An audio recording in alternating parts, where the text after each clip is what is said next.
Eine Reise mit dem Motorrad ist ein Abenteuer und das Gefühl von Freiheit. Besonders als leidenschaftliche Alleinreisende unterwegs mit der treuen Afrika-Twin RD07A. So kündigte ich eines Tages meinen Job, um auf unbestimmte Zeit dem fernen Ruf des Balkans zu folgen.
Am Tag der Abfahrt sind die Taschen nun alle am Motorrad. Oh Gott, das ist eng. Kilometerstand 150.086 Kilometer. Ja, los geht das. So starten wir hier aus dem flachen Münsterland, die Freiheit im Gepäck.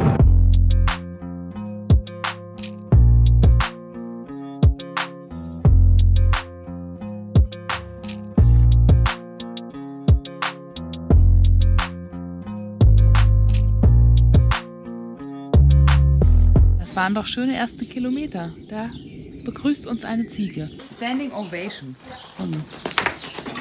Und die Vögel sind auch wieder am Start. Hört mal.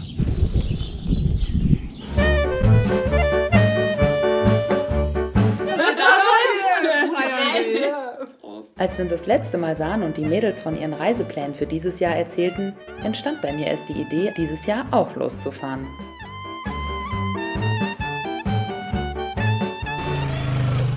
Mine mit ihrer DR. Und da ist die dritte im Bunde, Melanie. Hi, ja, ich freue mich so. Und ich freue mich, wenn es auch für dich bald losgeht. Dann lasst uns dieses Abenteuer heute begehen. Richtung Schwarzwald. Mel macht schon Freudentanz.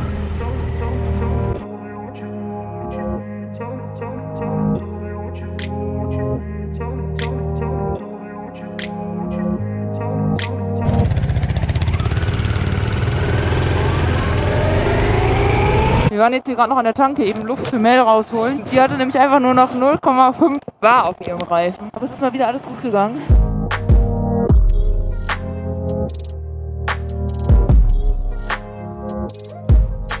Der beste Campingplatz der Welt in Slowenien ist hier.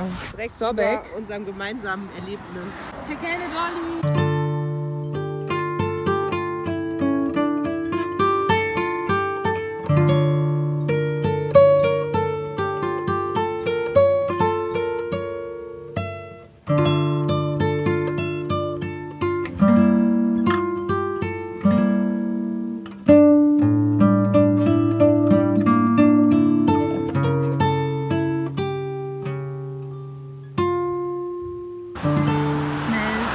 Danke für den tollen Start. Kann losgehen. Caro, du Inspiratöse. Ich finde so geil, dass du einfach als Erste so durchflügst. Das war jetzt so hart.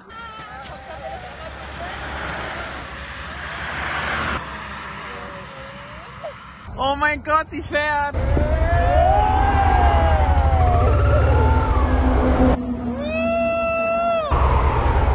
Safe Roads.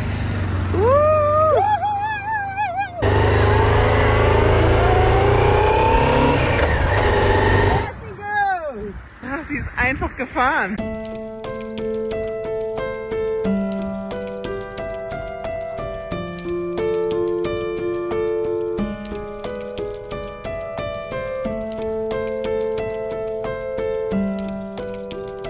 Hier im Rhein-Neckar-Kreis geht es jetzt auch gleich einmal über den Neckar.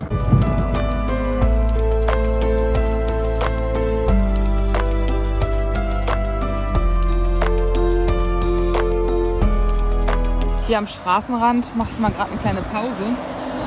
So lecker, frische Erdbeeren. Ein guter Vorgeschmack auf den Sommer. Und den werde ich in den nächsten Tagen noch bitterer nötig haben, als ich es in diesem Moment ahne. Schwarzwald, here we are. Es ist ein Träumchen, auch wenn ein paar Wölkchen am Himmel sind. Das ist ja, Queenie rockt das Ding hier.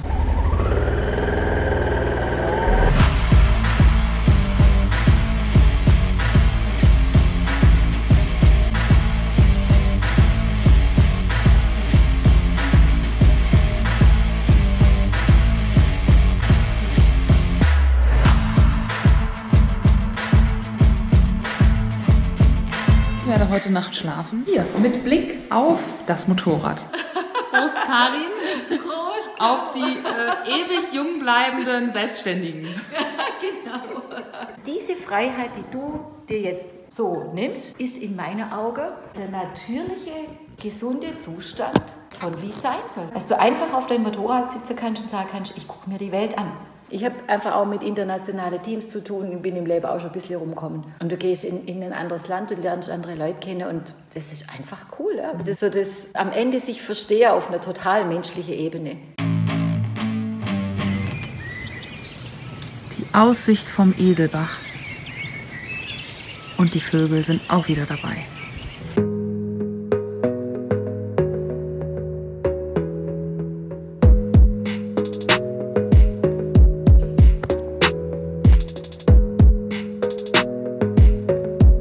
Als nächstes kommt hier dieser Aufkleber. Den habe ich von der lieben Mel geschenkt bekommen.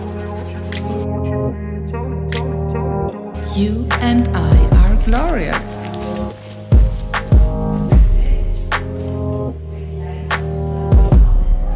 Tschüss, Karin. Ciao. 164 Kilometer bis zum Bodensee, zur österreichischen Grenze. Los geht's.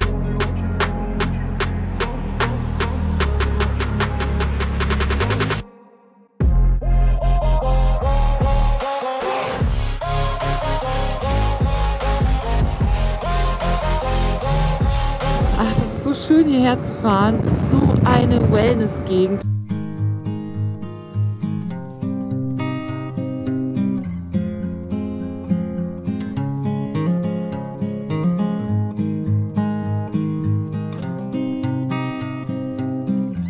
Die Alpen, schneebedeckt. Ja, wie kalt ist es wohl jetzt? Oh, so 4 Grad, 5 Grad würde ich schätzen.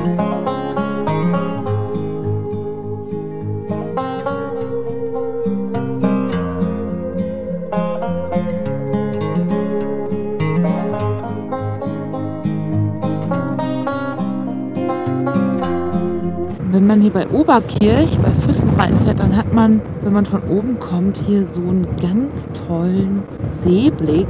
Richtig schön, gemütlich, ruhig hier. Doch jetzt mal hier der Willkommenstunnel in das Ausland dieser Reise. Schweinebacke. Naturpark Gemeinde Reuth. Auf Anhieb habe ich hier ein Zimmer gefunden. Einfach reinstellen. Super.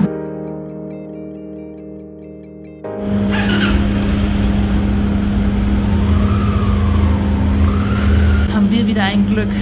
Sogar mit Dach für Queenie. Bosnien, Albanien, Montenegro bis nach Griechenland.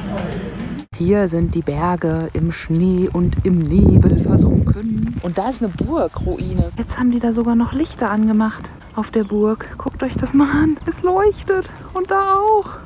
Cool.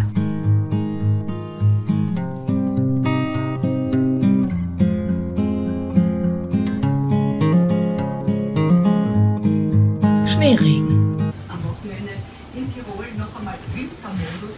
Prost, Freunde. Auf euch und auf den Schneeregen. Danke für alles.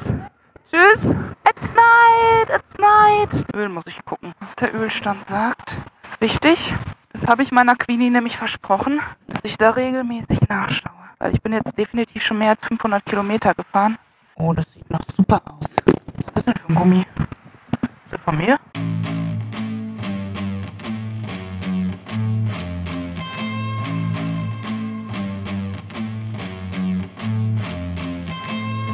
Oha, was ist denn da los? Guckt euch das mal an, eine Brücke. Oh Gott, das wäre ja nichts für mich, ne? Da wäre ich ja sowas von raus. Ich habe ja Höhenangst. Damit habe ich nicht gerechnet, dass es hier nochmal dick Schnee gibt.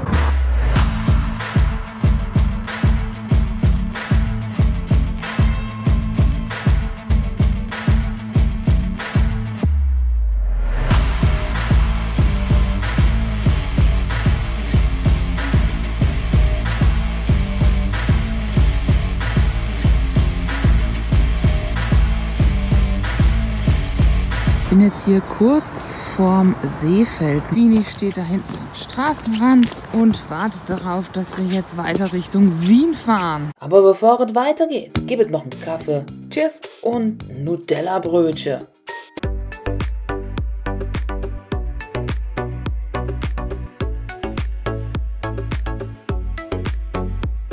Es war irgendwie nicht so eine gute Idee, im April hierher zu fahren. Ist doch noch ganz schön verschneit.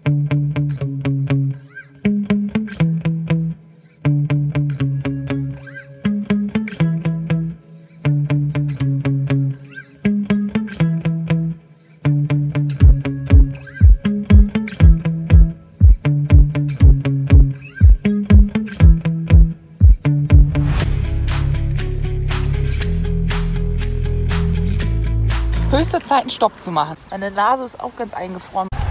Hallo? Das war ein Ausblick hier, wa? Die über 900 Jahre alte Erlebnisburg Hohenwerfen thront majestätisch auf einem steilen Felskegel hoch über dem Salzachtal. Hier lässt sich Mittelalter hautnah erleben.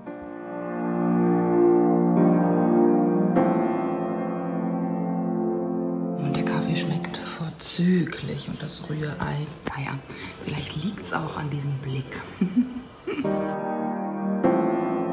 Oh je, was ich sehe, ist Schnee. Noch mehr Schnee. Von wegen I am glorious, I am vollgeschneit, ey.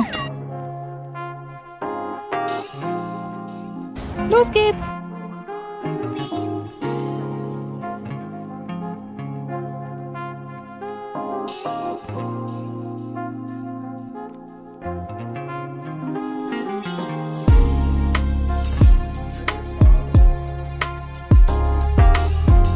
So krass, ey. Ich bin so dankbar, dass ich jetzt gerade eine Tankstelle gefunden habe, wo ich jetzt reingehen kann und hoffentlich auch einen Kaffee kriege. Und als ich hier anhalten wollte, hier von der Straße abzubiegen, habe ich gebremst und bin richtig einmal geschlittert. Boah, es ist echt ein Glück, wenn ich hier heute heil nach Hause komme. Oh Gott, ist das kalt.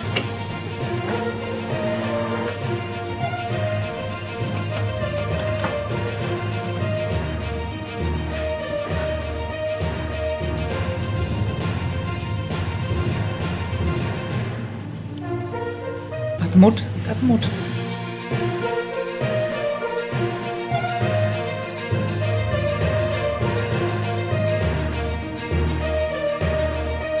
Schauen wir uns Wien an. Die erste Sehenswürdigkeit, die wir ansteuern, ist der Wiener Prater. Ein Vergnügungsplatz mit angrenzendem Stadtpark und dem wohl berühmtesten Wahrzeichen der Stadt, dem Riesenrad.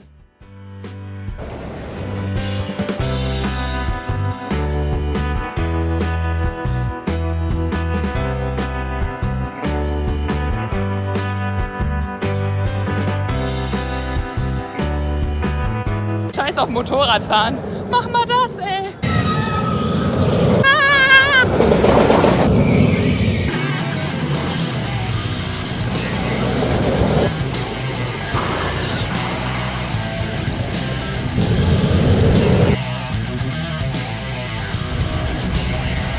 Oh, hallo. Ja, nee, ich meine, warum auch nicht, ne? Rechts überholen, das hätte auch in die Hose gehen können, Jung.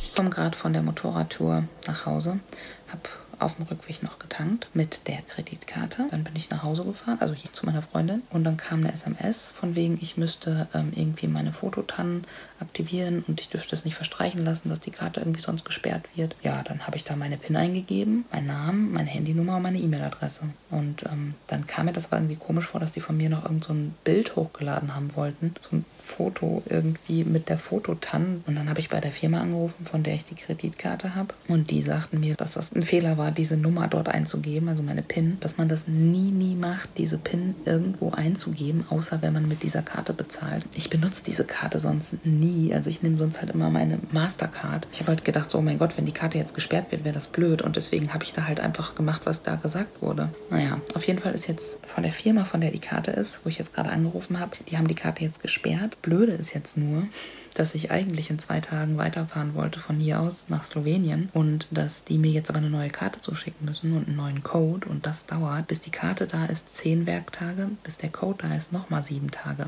So doof, ey. Ich ärgere mich gerade total über mich selbst. Wenn ihr das guckt, da denkt ihr euch wahrscheinlich so, Caro. Aber ich sag's euch jetzt einfach, damit euch das nicht passiert, weil das ist einfach dämlich. Ja, das passiert mir auch nicht nochmal. Also niemals den Code irgendwo eingeben, außer wenn man mit der Karte bezahlt. Das weiß ich jetzt. Jetzt gerade mit meiner Bank telefoniert, um mal nachzufragen, ob man überall mit der EC-Karte bezahlen kann im Ausland, ob es da irgendwo Grenzen gibt. Und die sagten mir, das wäre einfach ortsabhängig. Also ich kann es jetzt gar nicht wissen, ob ich überall mit der EC-Karte bezahlen kann im Balkan. Ich muss das jetzt einfach ausprobieren. Ich werde jetzt gucken, dass die mir die Kreditkarte nach Hause schicken und meine Eltern schicken sie mir dann zu dem Hotel, wo ich dann bin, irgendwo in Slowenien. Leute, ich bin wieder angezogen. Vini ist gut bepackt. Demnach kann es jetzt weitergehen nach Slowenien. Wir schauen mal, wie das da so ist.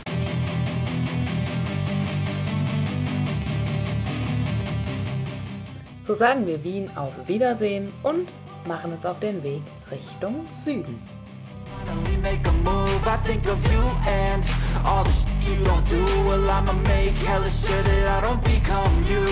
Hi, kann ich einfach durchfahren? Alles klar, super, danke. Slovenia, hola. Ja, was heißt eigentlich Hallo auf Slowenisch?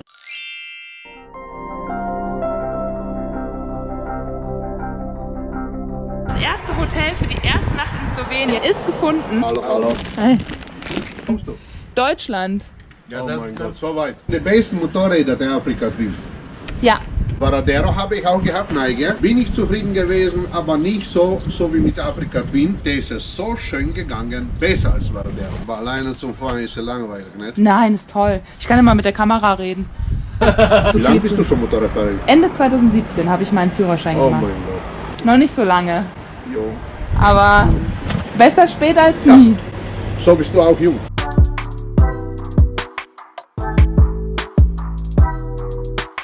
Schöne Ankunft hier in Slowenien. Auch eine gute Zeit hier. Slowenien, ich freue mich auf dich und auf alles, was da noch auf der Reise auf uns alle wartet. Prost!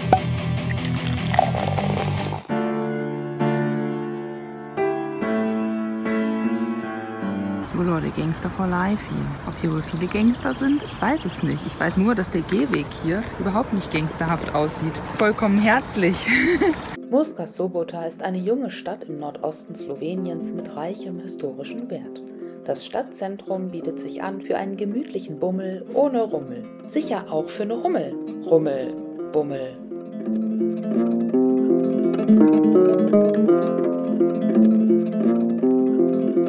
Es ist deutlich geselliger als in Deutschland, würde ich sagen. Es gibt sehr viele Möglichkeiten, in Cafés zu sitzen oder einfach in so Parks wie hier.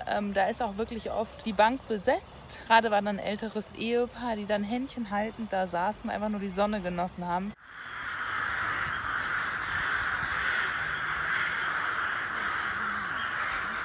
Nach dem Zweiten Weltkrieg wurden viele in Jugoslawien errichtete Siegesdenkmäler in Slowenien abgerissen. Dieses nach sowjetischen Plänen im August 1945 errichtete monumentale Denkmal steht am Rande des schönen Stadtparks jedoch noch heute.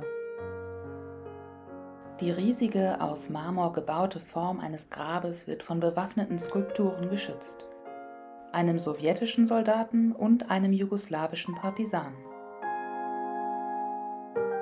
An beiden Seiten des Denkmals ragt jeweils eine große Kanone eindrucksvoll empor.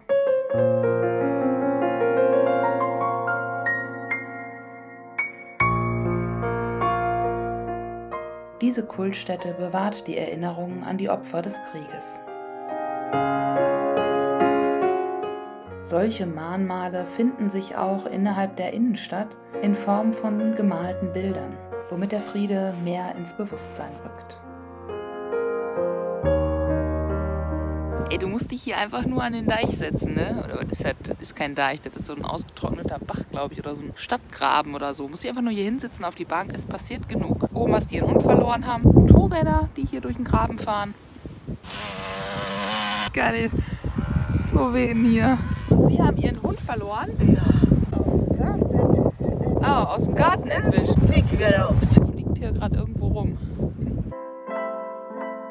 Tschüss, Hotel Svesta. Und hello, Pituj. In Pituj ist diese Burg und Pituj ist die älteste Stadt, die es hier in Slowenien gibt. Die ist noch aus dem Mittelalter teilweise erhalten und das finde ich sehr spannend. Abflug. Was ist das schön wieder auf dem Bike. Herrlich.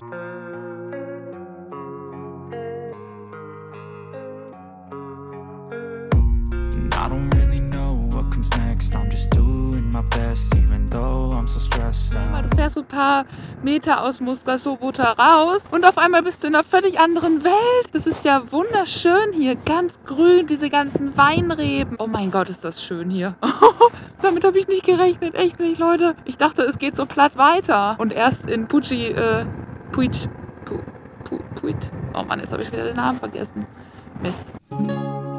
Der Name der Stadt lautet Pituj. Hört sich komisch an, ist aber so.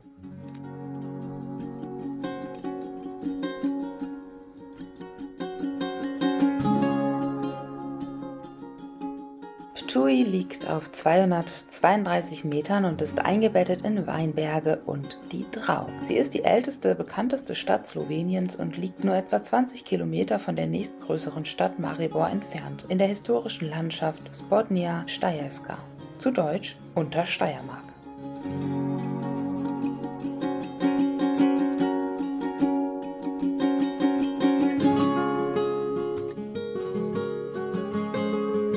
Nur 48 Kilometer von Mostar Sobota entfernt empfängt mich Pituj mit einem beeindruckenden Blick auf sein Schloss, das hoch oben auf einem Berg schon von weitem zu sehen ist.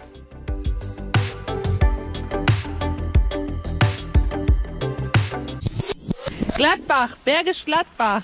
Das ist in Deutschland. Ja. Ja? Gleich nach der Grenze von Österreich da links. Bei Köln ist das. Ein bisschen Richtung Holland eher.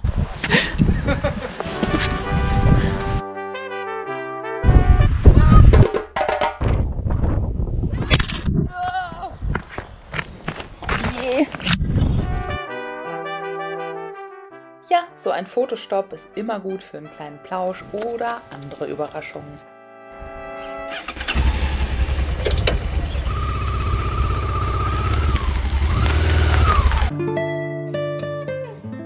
Der Stadtturm mit seiner roten, weit aus dem übrigen Dächermeer hervorragenden barocken Kuppel prägt das Stadtbild auf unverkennbare Weise.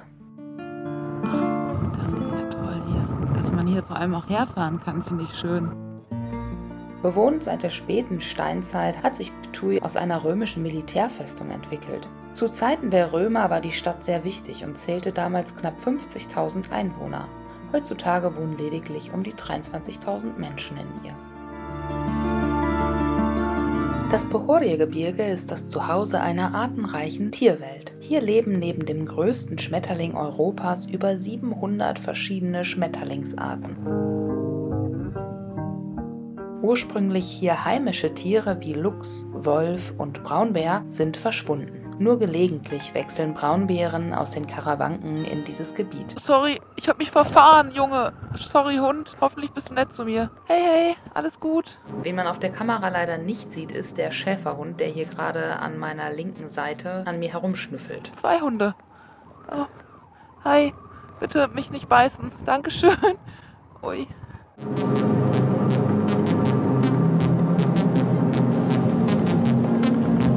Oh, da war mein Herz etwas höher geschlagen. Oh, okay. Also Hunde, ich wurde schon mal gebissen von einem Hund. Ist so ein Thema. Da bin ich nicht ganz so entspannt. So, ich habe mich nämlich verfahren. Ich musste hierher. Okay, kleines Herzhüpferle.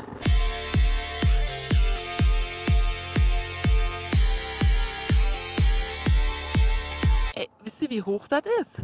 Dass der da nicht runterkullert. Ey, es ist voll geil, hier rumzufahren. Und dann auch noch so Glück mit dem Wetter. Ist es toll. Fantastisch. Caro unterwegs im Skigebiet.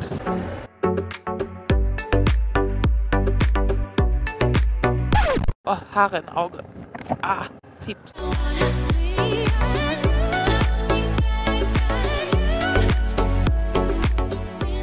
Ob auf Rad, Skiern oder mit Wanderstöcken, für derart Aktivitäten ist das hier der perfekte Ort.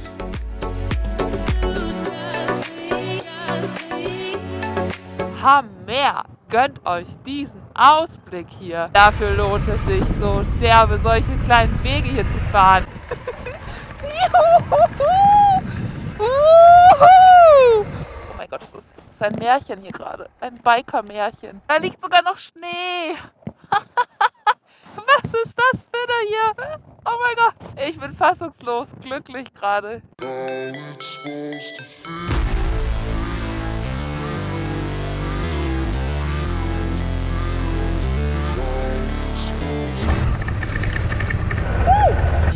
Die Pension, die ich an diesem Tag anfahre, heißt zwar Seleni Kakadu, empfangen werde ich jedoch von diesen wunderhübschen Goldfischen in XXL. Da hinten liegt Maribor. Leute, ist das crazy oder ist das crazy? Ich habe festgestellt, das Boxen, der Kampfsport, das gehört einfach zu mir. Und wenn ich das nicht mache, fühle ich mich einfach nicht richtig lebendig. Deswegen habe ich von meinem Hotelzimmer aus Boxen in mein Handy eingetippt und Google Maps spuckte mir als am nächsten gelegene Möglichkeit diese aus. Und ich kann es gerade gar nicht fassen, dass der so geil drauf war und einfach meinte, komm morgen vorbei. Wir haben hier Bandagen, wir haben hier Boxhandschuhe. Komm einfach. Entspanntes Miteinander. Das ist wohl das Letzte, was du mit Kampfsport in Verbindung bringst. Und doch ist es genau das, was ich hier beim Boxtraining erlebe. Ein partnerschaftliches Weiterentwickeln und gemeinsames Arbeiten an den Fähigkeiten. Obwohl es ein Wettkampfsport ist, beim Training geht es darum, miteinander aneinander zu wachsen. Alles auf einer vertrauensvollen Basis, mit Respekt, trotz unterschiedlicher Stärken. Ich habe hier mit meinen Touratec Motorrad-Innenschuhen trainiert und es ging so gut. Einfach nur Spaß, einfach nur Liebe hier und Frieden, einfach Spaß. Danke Jetzt dir, warst ne? du Dusche, warm, kalt. Erst ich und dann meine Sportsachen. Genau wie beim Sport Pausen dazugehören, damit der Körper regeneriert, scheint es beim Reisen ähnlich mit dem Geist zu sein. Im Stillstand verarbeite ich die vielen Eindrücke am besten. Nur dann starte ich voller Energie in die nächste Etappe.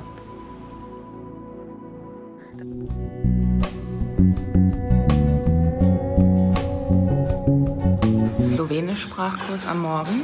La spala heißt gut geschlafen. Die Antwort ist dann gut, heißt dann dobre. Ich lerne.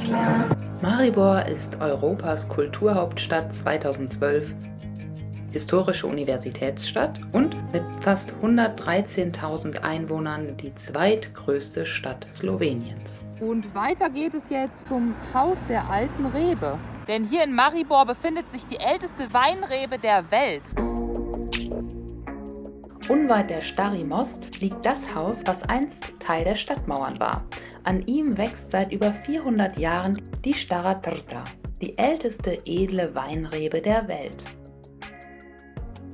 Im Inneren des Hauses gibt es eine Vinothek, einen Degustationsraum und ein Souvenirgeschäft, in dem man kleine Fläschchen des Weins kaufen kann.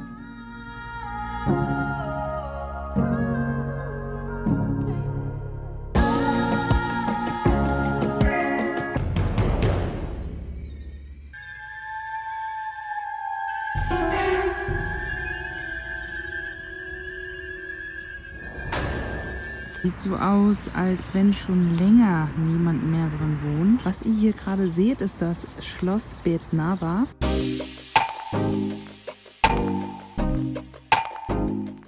Die Schönheit Maribors liegt vor allem in der Gastfreundschaft der Menschen, dem unperfekten Überbleibseln längst vergangener Tage und der ruhigen Energie der Natur drumherum.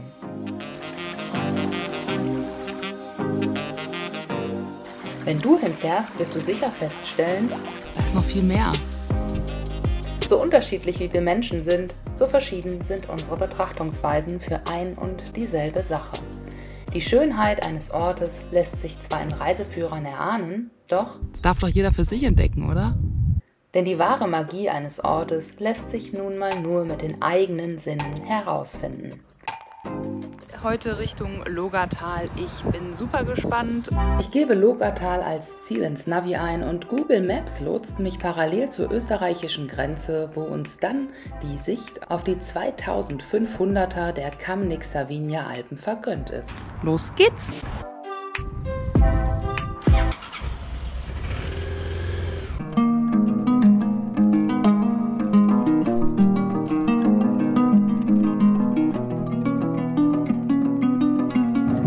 Durch die Welt, du suchst einfach einen Ort auch, wo du eventuell dann leben kannst. Mir auch schon gedacht, so ey, Caro, warum ziehst du eigentlich nicht nach Slowenien? So, why not, ey, ich könnte es mir vorstellen. Und das finde ich so schön, so spannend, sich die ganze Zeit vorzustellen, hier zu leben. Und du kannst ja für eine Zeit einfach auch dort leben. Bis jetzt habe ich die Erfahrung gemacht, nach einer Zeit, die Gedanken und deine Gefühle, die kommen an jedem Ort, sind es immer wieder ähnliche. Die Gedanken musst du aus dir heraus ändern, nicht aus dem Außen. Halt von innen nach außen leben. Aber ich finde, das Äußere kann total helfen dabei, neue Gedanken zu fassen. Weil eine neue Umgebung macht neue Erfahrungen. Du kannst halt nicht dich verändern, wenn du immer das Gleiche lebst.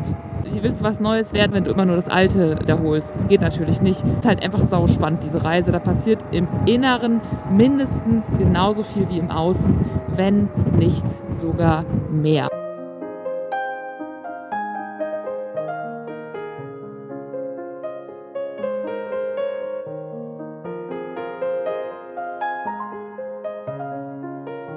Also hier wird wirklich sehr viel Landwirtschaft betrieben. Ich meine, klar, es ist ja auch einfach alles voller Wiesen und Weiden. Warum auch nicht, ne? Ich finde das halt total spannend, dass man hier wirklich auch die Menschen noch auf den Wiesen arbeiten sieht. Ältere Leute, die dann da mit ihren Haken und kleinen Maschinchen am Werkeln sind. Und drumherum ist einfach nichts außer Grün. Und ich frage mich dann, wie sind die da hingekommen? Und wo komme ich hier eigentlich gerade hin? Wow, geil. Voll in den Berg rein. Wir sind definitiv etwas höher jetzt. Wir fahren auch noch weiter hoch.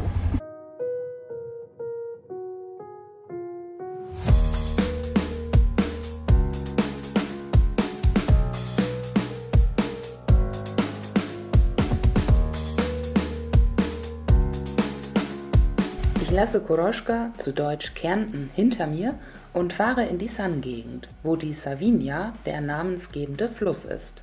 Wo eben noch riesige Wälder das Gebiet des Drautals geziert haben, bringen hier die grauen, teils noch schneebedeckten Felsen deutlich mehr Schroffheit und Abgelegenheit ins Naturschauspiel und Fahrgefühl.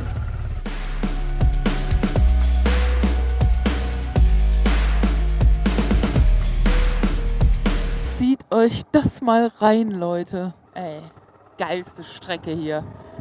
Geilste Strecke.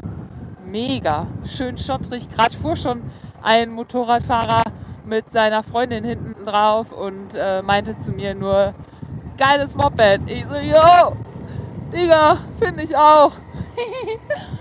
Mega geiles Moped und geiles Land, ey. Und es geht wieder hoch in den Berg.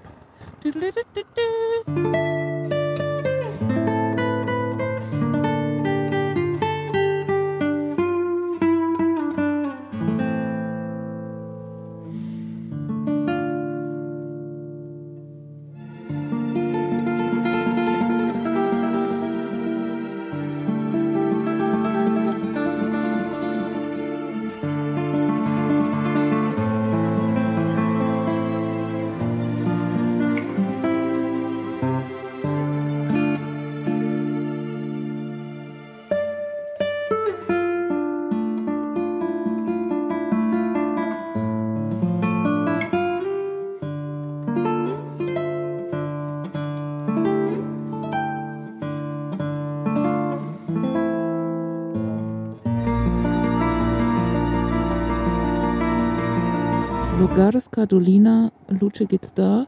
Wir fahren jetzt aber mal da. Balla, rent a bike. Ne, ich hab doch eins. Hier was zum Schlafen finden ist jetzt die nächste Aufgabe, denn ist geil hier. Mini-Wellness und Rooms. Ui, oh, die ist echt nicht so Vertrauenserweckend. Dovedan, you have rooms?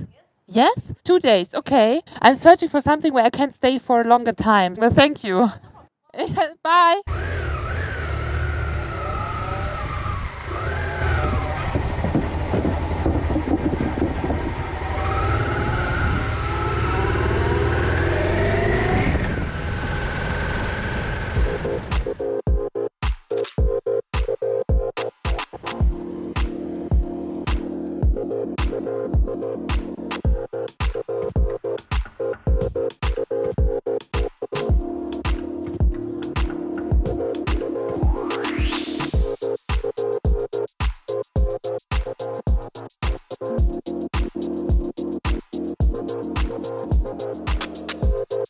Circa 11 Kilometer entfernt von Solchava finde ich einen Hochgebirgshof, der als Farmstay ausgeschrieben ist. Do you have rooms? Yes, we have. Oh. Also hier kann man aber die Angst vor Hunden verlieren mit dir. Geil.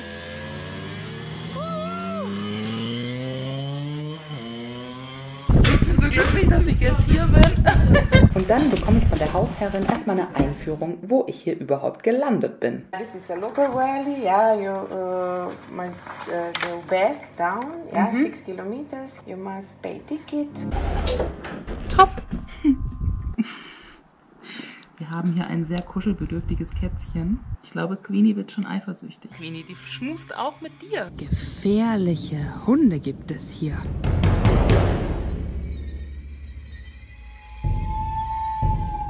Oh. Nicht ins Ohr. Ja, guten Morgen. Hier aus dem Wald. Ich mache hier gerade einen kleinen Morgenspaziergang und mein bester Freund hier ist auch wieder mit dabei. Ich glaube, er genießt es auch total hier gerade. Einfach die Sonne, die Vögel. Er kam halt, als ich auf den Hof gefahren bin, ja direkt auf mich zu und hat mich angeschleckt und angekuschelt. Ich habe bei ihm einfach null Angst. So. Voll der Partner hier.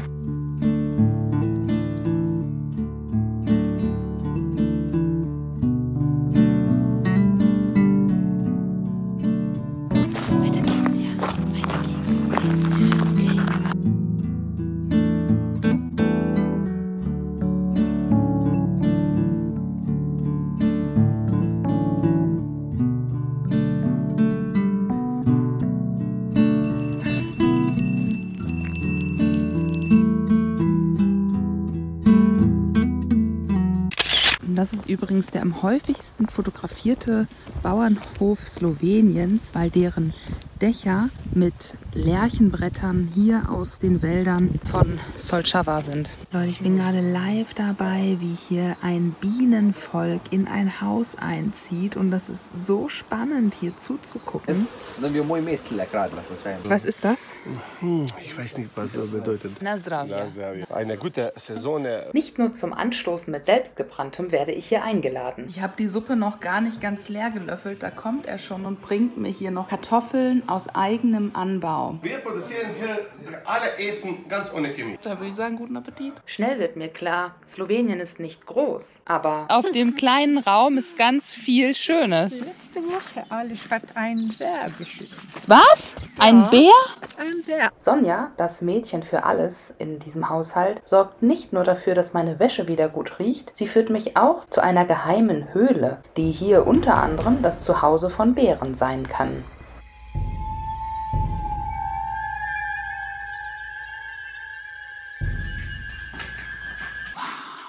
Unglaublich. Kommen Sie weiter? Okay. Es leuchtet, nein, es ist nass und oh nein. Ja. Noch weiter? Sie sind aber mutig. Oh mein Gott. Leute, guckt euch das hier an. Faszinierend.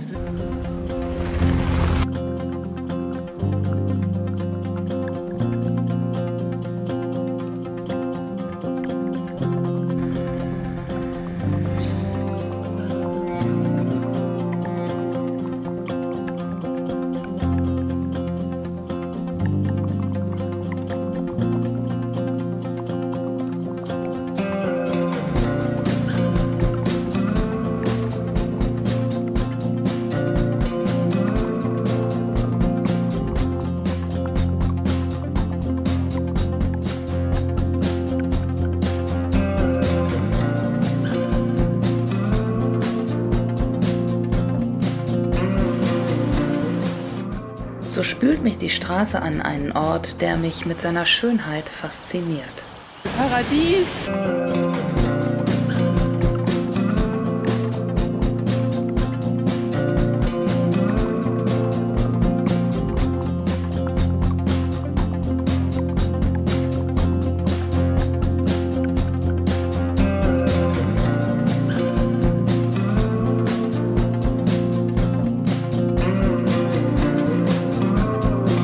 Von Kranjska Gora führt der Virčić-Pass, der höchste befahrbare Gebirgspass Sloweniens, ins grüne Soča-Tal.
Ein kleiner Abstecher nach Italien und zack, liegt schon Kroatien unterm Reifen.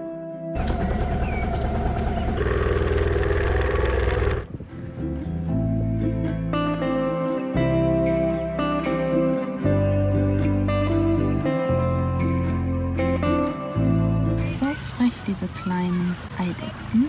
Die sind so gut getarnt mit ihrer Hautfarbe, dass man die wirklich nur erkennt, wenn sie sich bewegen. Ansonsten no chance. Ich gehe jetzt mal rüber zu meinen Nachbarn, Dominik und Katja, die neben selbstgebackenem Brot aus ihrem Wohnwagenofen auch für gute Unterhaltung sorgen. Doch nicht nur sie verschönern die Zeit hier.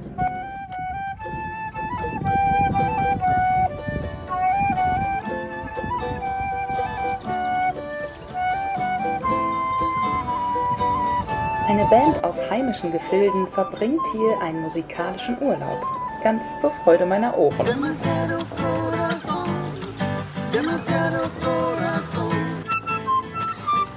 Die Nähe zur Natur, das liebe ich am Zelten. Allerdings ist es auch Fluch und Segen zugleich. War ich auch echt froh, als gestern dann mal ein bisschen Wind war, weil das ist sonst echt nicht zu aushalten. 40, 50 Grad würde ich schätzen. Also die Milch kocht. Und was hilft noch, wenn der Körper kocht? Eine Abkühlung.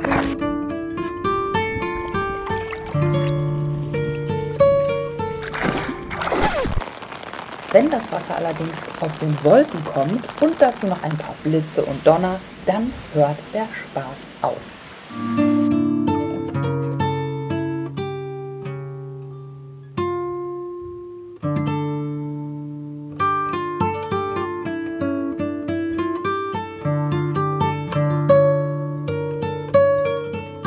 Auf der Suche nach dem nächsten paradiesischen Ort entdecke ich Istriens Küste und lande letztendlich am Ableger von Brestova.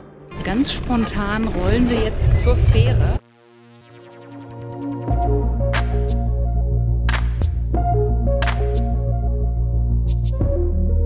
Ab auf die Insel! Yeah!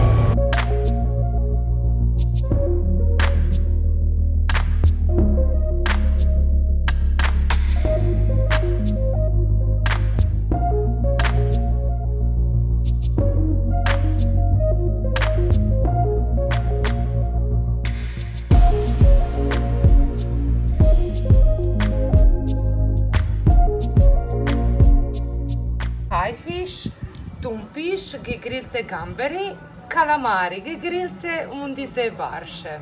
Als Beilage gibt es Skorpion und Ziege, aber mit Charakter. Hammer, ey. Er ist echt der Oberburner hier. Ja, richtig Charakter hat der.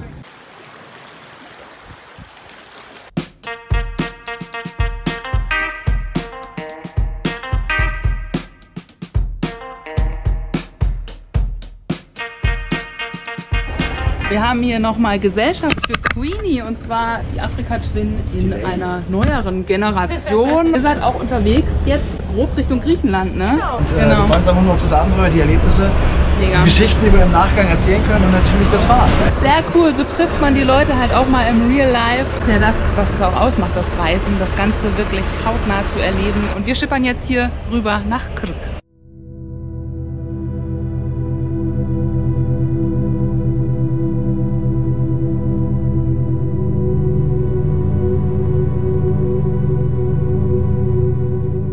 Die Insel Krk wird durch eine lange Brücke mit dem Festland verbunden. Unweit der Küste liegt, umgeben von Seen und Gebirge, Fugine. Hier entstand die Westernstadt Roswell für einen Winnetou-Film. Hi, hi. Hi. Gerade hier angekommen, habe ich jetzt schon einen neuen Freund für Queenie gefunden. Was für ein schöner Fahr- und ja auch Lebenstag. So genieße ich den Trimmfahrt am See und die Gastfreundschaft der Hauseigentümer. Jetzt brachte mir hier gerade die Hausbesitzerin typisch kroatisches Gebäck mit Käsekuchenfüllung und Apfel. So nett hier die Menschen. Da ist es Kort Strudel? Strudels, ja. Strudel. So ein letztes Mal hier spazieren gehen um den See in Fugine. Denn morgen geht es weiter. Ich liebe ja Pferde. Deswegen entschließe ich, gegen Kost und Logis auf einer Pferderanch zu arbeiten. Es ist ganz in der Nähe von den Plitvicer Seen.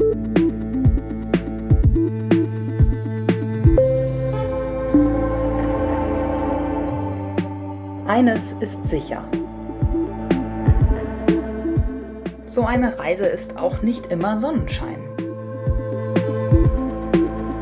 Gott, es geht voll ab.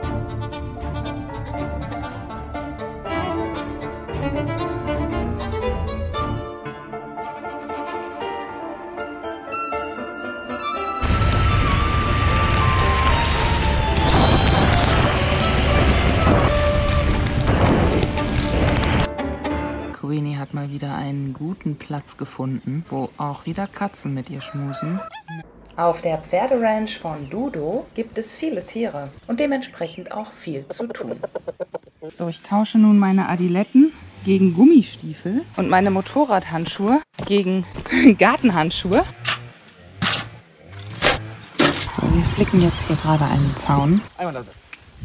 Einmal. Soko, einmal lassen. See, they're looking for wires. Yes.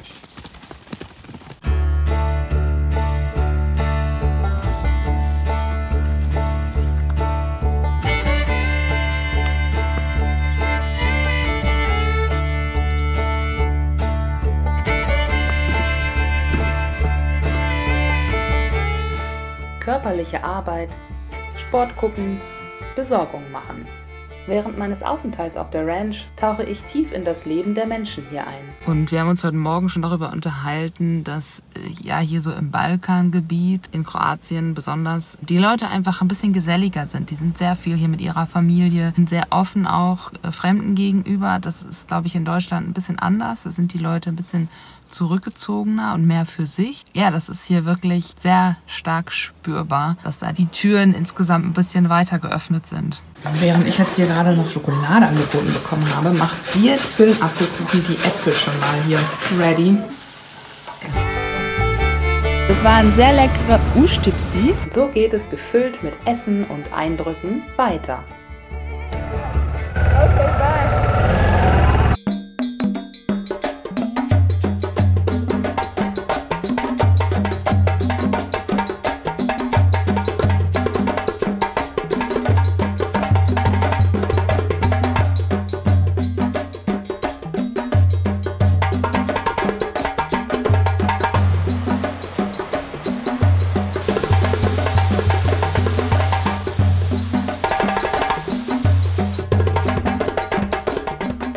Vom Nationalpark Plitvicer Seen, in dem mehrere Wasserfälle und 16 türkisfarbene Seen in einer Kalksteinschlucht auf eine Tour zu Fuß einladen, mache ich mich auf den Weg zurück zum Meer, als plötzlich Überall ist natürlich Geschwindigkeitsbegrenzung, hält sich keiner dran. Und das ist auch irgendwie so, die blitzen auch gar nicht. Ja, es ist voll komisch, man wird immer überholt und denkst so, hä, Junge, ist aber, ich war doch genau das, was da steht. Nee, so. nee, dann bist du wirklich Hindernis. Das ist ein bisschen wie in Italien manchmal. Italien ist noch schlimmer. Und wir wollen ja von der Natur was sehen. Ne? Wir wollen ja wirklich gucken. Wenn ich nur hier mich am Konzentrieren bin, eben, du siehst nichts, dann totaler Blödsinn. Ja, das stimmt. Beate und Dietmar. Eine von vielen herzerfrischenden Begegnungen am Straßenrand.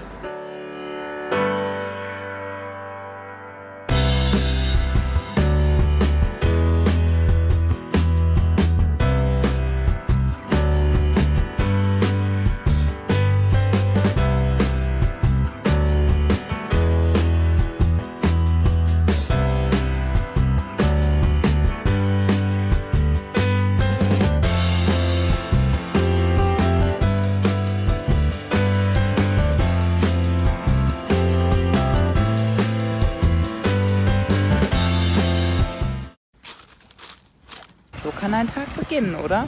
Was zum Schreiben, der Kaffee daneben und der Blick aufs Meer, das sich ganz gemütlich hier vor sich hin rauscht, während ich im Schatten sitze. Losing time, I'm fading fast. I just wanna make it last. Try to let go of the past. I close my eyes, embrace the blast. Sleepless nights and headaches stack. Restlessness to hell and back. What's my purpose? What do I grab? A slippery surface, a heart attack. And sometimes you just gotta believe. Jetzt gibt es Weißwein aus eigenem Anbau aus der Gegend von Maribor.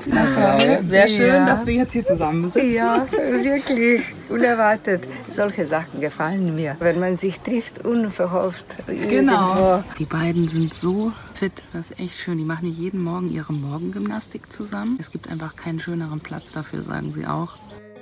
Eine Morgengymnastik später weht mich der Wind weiter gen Süden. Losing time, I'm fading fast. I just wanna make it last.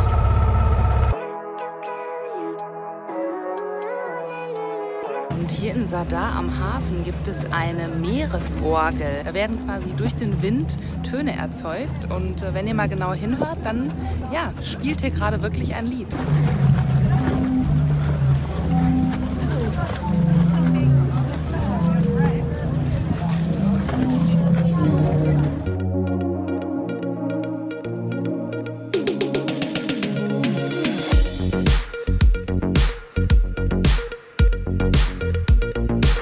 Irgendwo am Straßenrand, Nähe des Krka-Nationalparks in Kroatien. Die Sonne brennt. Zeit für eine Mittagspause im Schatten der Bäume, als plötzlich ein Auto anhält. Hallo Caro. Okay. Wir kennen uns nicht, aber man guckt auf deinem YouTube-Kanal. Und ich habe noch vor kurzem gesagt, als ich ja irgendwo so eine Maschine gesehen habe, nee, die ist so in Slowenien unterwegs. Weil wer weiß, vielleicht treffen wir da auch. Und als ich gerade hier vorbeikam, wir waren gerade bei den Wasserfällen, ne? Moment mal, du hast dich doch gerade nicht verguckt. Jetzt schon wieder einer zurück. Das ist aber jetzt ein Holländer. Can I take a picture of you? Okay. I followed you on Oh, really? Yes, Oh, this is crazy. Also die ersten sagen Ciao, dann steht schon der nächste hier. Holländer. Ja, Holländer. Und du bist auch unterwegs. Ja, wir sind auf unterwegs, wir fahren eine Rallye mit alten Autos. Okay. Und einmal, ich sehe da, Afrika Twin. Ja. Einmal, Karel unterwegs. Einmal, wirklich. So geil ist es. Deines Hochgefolgen. Ja. Wirklich, Respekt für dich. Wirklich. Okay, danke. Mach weiter so. Auf jeden Fall. Ich genieße davon, weißt du. Schön. Aber dass du wirklich so dein Leben... Okay. Ich mach schnell ein Bild. Ja, mach das gerne. Ich bin hier mit meiner Gurke irgendwie. Lass dir weg. Nou, het was sehr gut. Witzig, ey. Dass ich die hier treffe, das ist wirklich gute Fahrt. Danke. Trink genug, es ist warm. Auf jeden Fall, das stimmt. Hi. Da stehst du hier am Straßenrand und willst einfach nur dein Butterbrot mit der Gurke essen und dann halten hier einfach mal so zweimal irgendwelche Leute an, die einen kennen, ey. Es ist echt crazy, die Welt ist klein. Ich werde jetzt mal weiter essen, mal gucken, was hier noch alles so passiert. Ich machte so manche Bekanntschaft mit Wegen, die keine waren.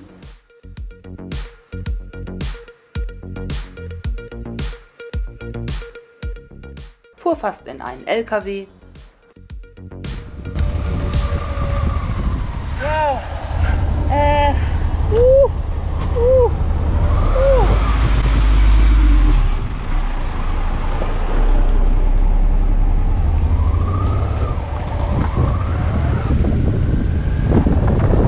Und sonstige Pannen, naja, sagen wir die Schwerkraft? Hi! Erstes Mal umgefallen, diese Reise. Aber Benzin, voilà. Was ist das mit Benzin? Ah, das macht nichts. Das ist Überlauf. Überlauf. Das passt. Ja. Ja. Nein, ach was. Die ist nur aufgegangen, nicht wahr? So. Nein, okay. Alles gut, danke. Aufstehen, Krone richten, beziehungsweise den Lenker und weiter geht's.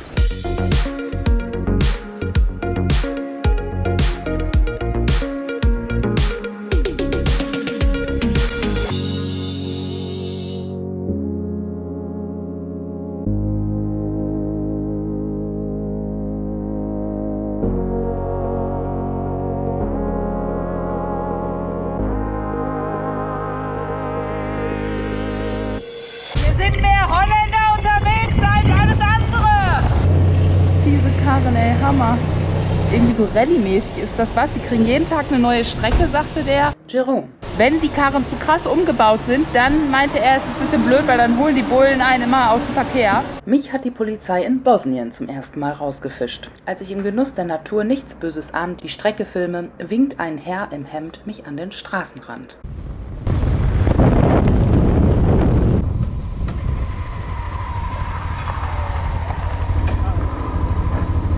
Okay.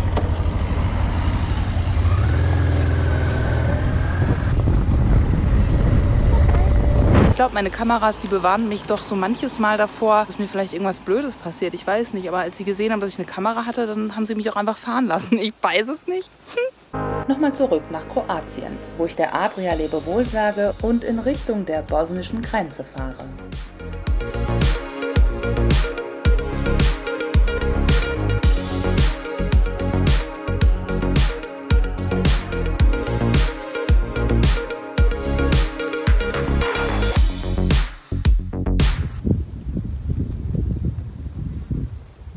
Was geht hier ab? Voll laut. Ich habe gedacht, ich habe irgendwie Tinnitus oder so, aber das hört sich anders an.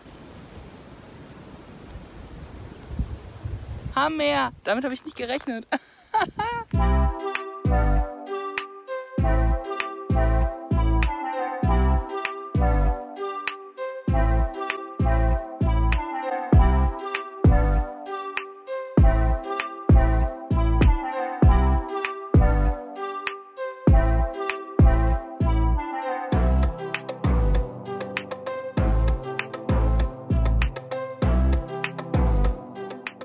Umarmt vom Dinara und dem Svilaya-Gebirge suche ich im dalmatischen Hinterland nach einer Unterkunft. Und was machen Sie hier mit dem Haus? Ah, nichts. Für Baustelle, ne? Okay. Elektrisch und so, Gas. Ich denke, ich fahre doch lieber weiter, aber, Ja. aber danke schön, dass Sie so freundlich waren. Das ist es. Nein, also nicht mein Hotel, das ist hier eine Ruine neben dem Hotel. Mein Zimmer ist nämlich dort. Ruinen wie diese finden sich überall am Straßenrand und ich muss gestehen, Dass ich das echt bedrückend finde. Das sind diese Spuren vom Krieg, immer wieder auch Häuser mit Einschusslöchern oder Straßenschilder, wo Einschusslöcher drauf sind.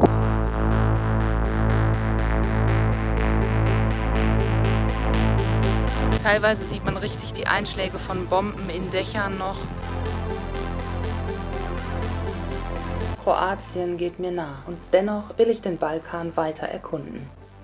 Von diesem Zimmer hier in Cetina verabschiede ich mich nun, um mich auf den Weg zu machen. Das erste Mal nach Bosnien. Dort ist die Zielstadt Mostar. Da gibt es eine alte Brücke, die wurde im Krieg zerstört und wieder aufgebaut. Ich habe ein bisschen Angst, muss ich zugeben, weil es wird das erste Mal sein, dass ich meine Handykarte tauschen muss. Und ich, habe einfach Bedenken, dass ich das nicht hinbekomme und ich irgendwie ohne Handy bin. Und dann keine Ahnung, was man halt so für bescheuerte Gedanken hat. Aber was ist das Beste gegen Angst? Genau dahin, wo sie ist. Der Weg durch die Angst ist der einzige Weg, sie abzuschaffen. Also nicht lang schnacken, Moped packen. Was auch immer du willst, denk nie, dass es zu groß ist für dich. Ich würde sagen, diese Ameise ist das beste Beispiel dafür.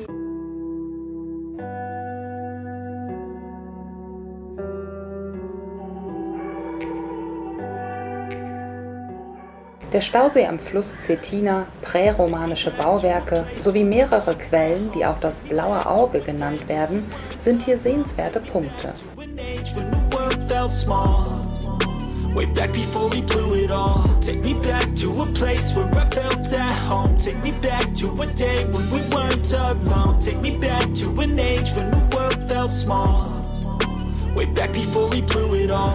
Am bosnischen Grenzposten will man zum ersten Mal auf dieser Reise meinen Fahrzeugschein sehen. Alles verläuft reibungslos. Es läuft.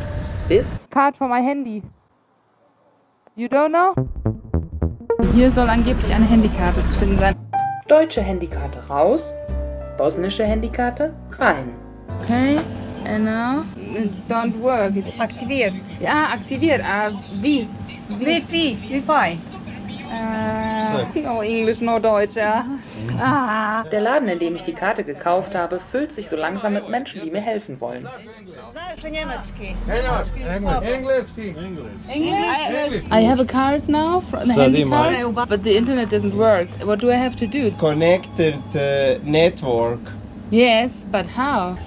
Ich verstehe nicht, verstehen Deutsch. Nee, Deutsch, aber Deutsch ein bisschen schon. So, sie versuchen das jetzt und helfen mir ganz toll, aber es weiß ich nicht, ob das funktioniert. 1, 2, 3, 4, 5 Tage Internet. Mobile network. This here. So. Yeah. And now? Internet okay. You think that it's... Neovai. Dann schaltet die Verkäuferin ein befreundetes Ehepaar aus Österreich ein. Hallo? Können Sie mir vielleicht helfen? Wie mache ich das mit dem Guthaben? Was muss ich jetzt genau machen? Sorry. Sie versuchen es mir auf Deutsch zu erklären, aber es funktioniert nicht. Also ich muss jetzt irgendwo Guthaben kaufen, an der Tankstelle oder so. Eine Stunde später, ich habe jetzt kein Internet und kein Handy. Okay, will work. Thank you. Voila. 50 Kilometer bis Mostar. Alter, da wird ja wohl irgendwer mir helfen können. Wahrscheinlich bin ich irgendwie die einzigste Reisende unter 30.000 Millionen, die das hier gerade voll verkackt hat. Fuck. Eine Tankstelle später mit der Hilfe vom Personal. You don't know. Okay, I will go to Mostar. Maybe there's somebody who can help me. This is crazy, really. Voila. Unglaublich. Das sind dann Situationen, da merkt man das. Alleinreisende, die müssen da auch alleine durch. Aber die Leute hier waren bis jetzt zumindest sehr, sehr nett. Und der eine hat mir sogar gerade noch was zu trinken angeboten. Irgendwie werde ich das schon hinbekommen.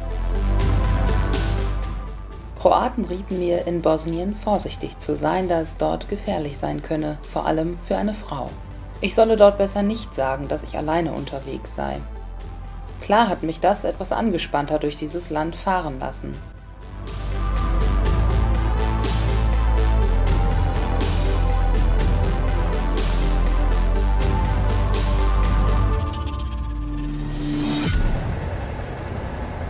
Bosnien ist das erste Land auf meiner Reise, in dem der Islam eine der dominierenden Religionen ist.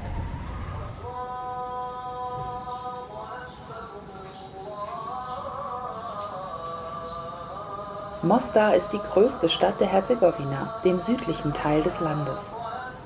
Ihr Wahrzeichen ist eine rekonstruierte mittelalterliche Bogenbrücke, die Stari Most, die den östlichen mit dem westlichen Teil der Stadt verbindet. Ihr Einsturz geschah nach dem Beschuss durch die kroatische Armee während des Balkankrieges. Im Bosnienkrieg starben mehr als 100.000 Menschen, darunter auch mehrere tausend Kinder.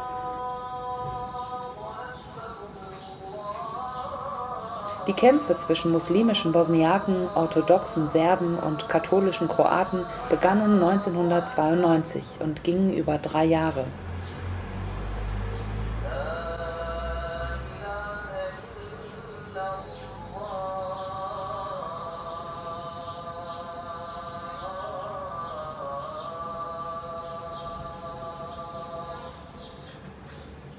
Im Zentrum der Altstadt gibt es viele kleine Gassen mit Kopfsteinpflaster und kleinen Geschäften am Rand. Und eins davon ist für mich besonders wichtig. In diesem Handyladen wurde mir jetzt geholfen. Ich musste eine komplett neue Karte kaufen, weil er sagte, Euronet ist nicht gängig hier. Besser sei dieser Netzbetreiber, von dem ich nun also eine Karte habe. Für 35 konvertible Mark habe ich jetzt quasi für einen Monat 17 GB und damit komme ich hoffentlich aus. Also top. Eine Übernachtungsmöglichkeit ist auch schnell gefunden. But no problem, that's Okay. so. Cool. 1 night or 10 night, Yes. 1 month, no problem. 1 month. I will think about it.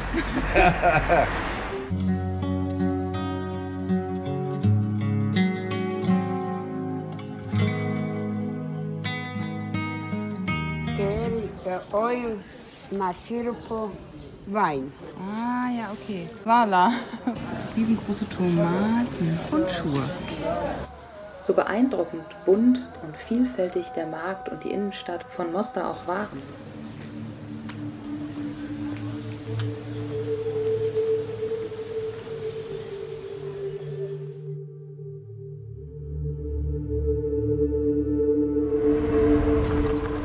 In Bosnien fühlte ich mich so fremd wie noch nie zuvor in einem Land.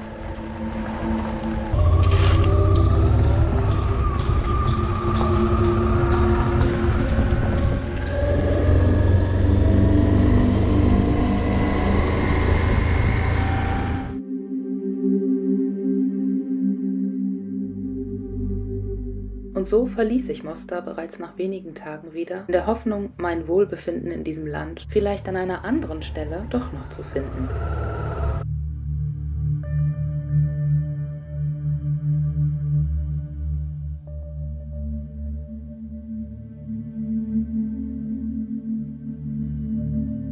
Eine der bekanntesten Attraktionen der Gemeinde Ljubuški sind die Kravica Wasserfälle.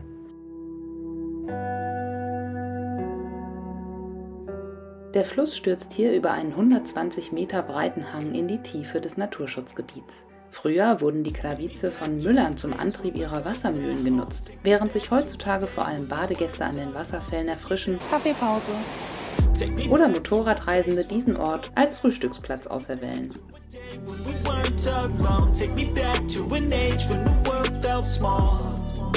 Way back before we blew it all. Take me back to a place where I felt at home. Take me back to a day when we weren't alone. Take me back to an age when the world felt small. Way back before we blew it all. Too many things going on, I can't keep track of them all. From people dropping a bomb to people putting up walls. I feel like life is on hold, perception stuck in a vault. I know that time can heal all, but how much time till we fall? It's awfully chilly outside, when there's no shelter to hide. When everything is a lie, you'll find that out in some time. But when the thing's on your Das ist mind. schon crazy. Du fährst hierher, du denkst, du bist hier im Nirgendwo und überall stehen nur Ruinen und plötzlich kommt dann da so ein Motel aus dem Boden geschossen, was irgendwie so voll fett und noch mit Außengelände und so ist. Dann doch immer eine kleine Überraschung, was sie dann dahin zaubern. Zwischen all dem kaputten und sehr verwahrlosten oder auch rudimentär aussehenden.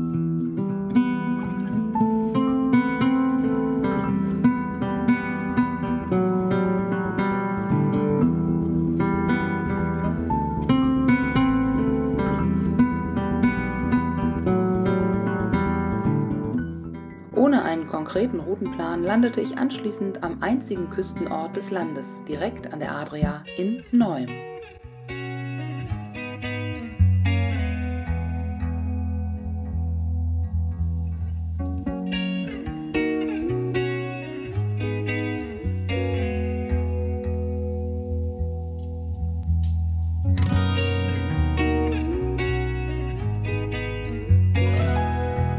Das perfekte Hotelzimmer mit einem schönen Bett, mit einem Blick aufs Meer. Ich war froh, dass die mir überhaupt hier ein Zimmer gegeben haben. Alle anderen haben bis jetzt immer einfach gesagt, nö, wir haben nichts frei. Obwohl das so ein Riesenkomplex war.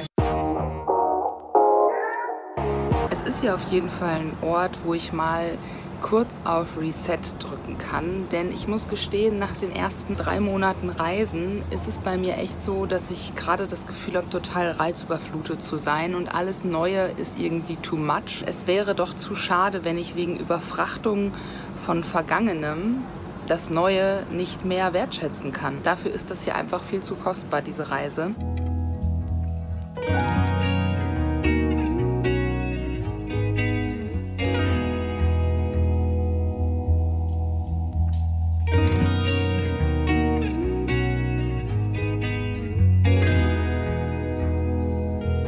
Mäuschen. Was bist du denn für ein kleiner Süßer? Oh, da ist noch ein kleines Igel-Babyleinchen im Gestrüpp.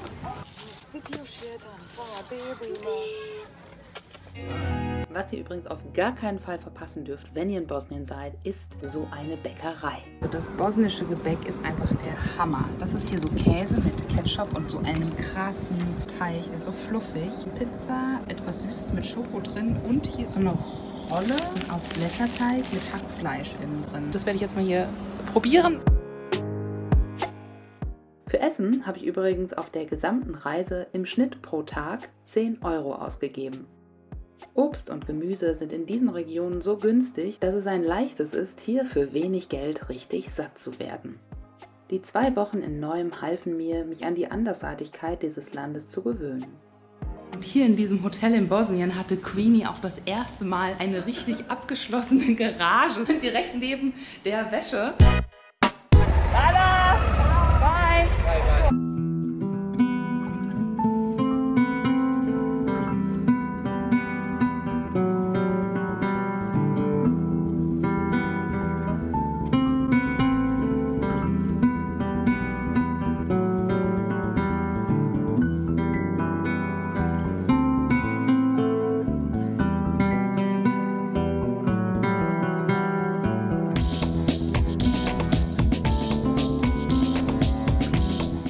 To Montenegro and then to Albania. Bye.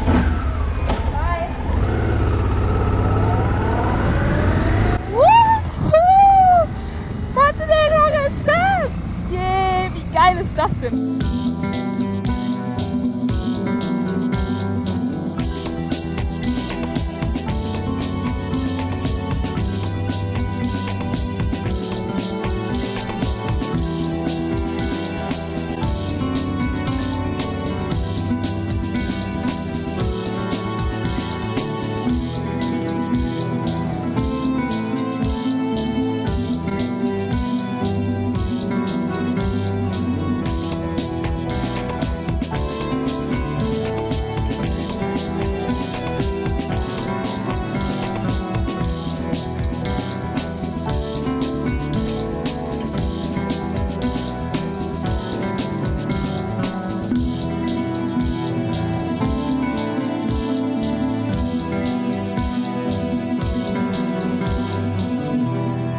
Das war's mit Montenegro. Auf geht's nach Albanien. Hier ist auch schon ein Albaner vor mir.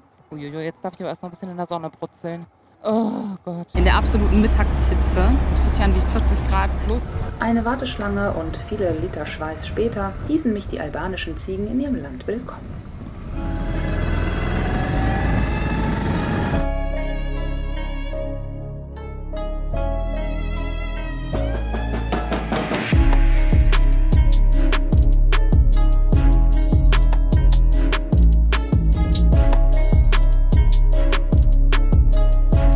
Erstes Mal tanken in Albanien. Ich fragte ihn vorher extra noch, ob es geht, mit Karte zu bezahlen. Ja, ja. Habe ich getankt, will mit Karte zahlen? Nee, geht nicht.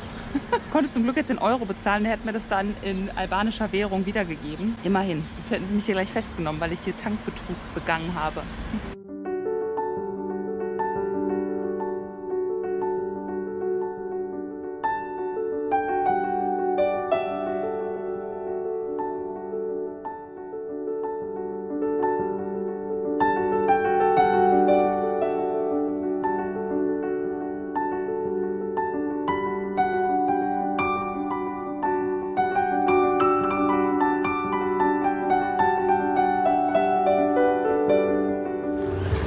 Die Hunde hier auch immer alle überall.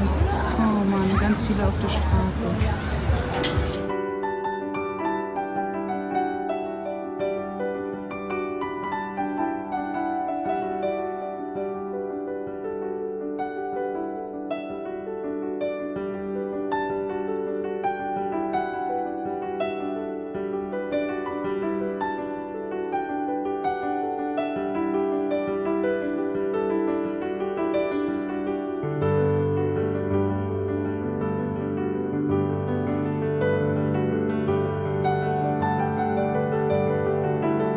Zweites Mal tanken in Albanien hat dafür umso besser geklappt. Ich habe ihm einfach alle meine restlichen Leg gegeben, die ich noch hatte. Und habe ihm gesagt, er soll so viel tanken, was so möglich ist für die Kohle.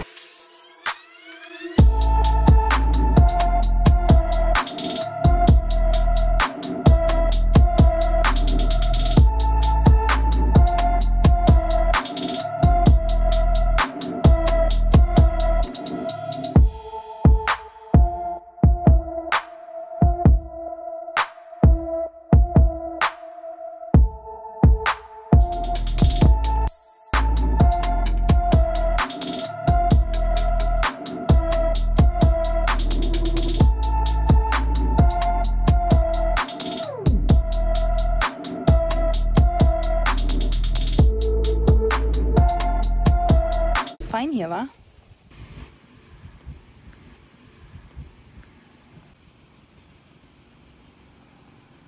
Ein letztes Päuschen am albanischen Straßenrand, bevor es dann zur nächsten Grenze ging. Thank you.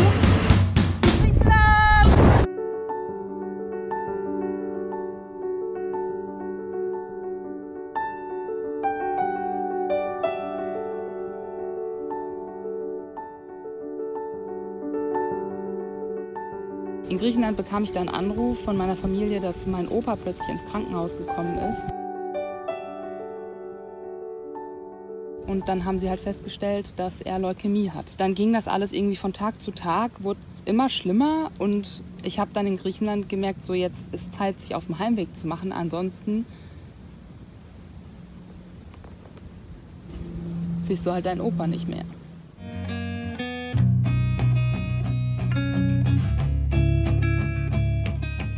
Hier in der Stadt Kastoria war es wirklich sehr idyllisch. Viele Transalps und eine harmonische Atmosphäre. Stürmisch war hier wirklich nur das Wetter ab und zu. Ein kleines Stück Regenbogen. Schaut mal, 1 und 2. Gleich geht's dann schon weiter. Von Griechenland aus Richtung Bulgarien.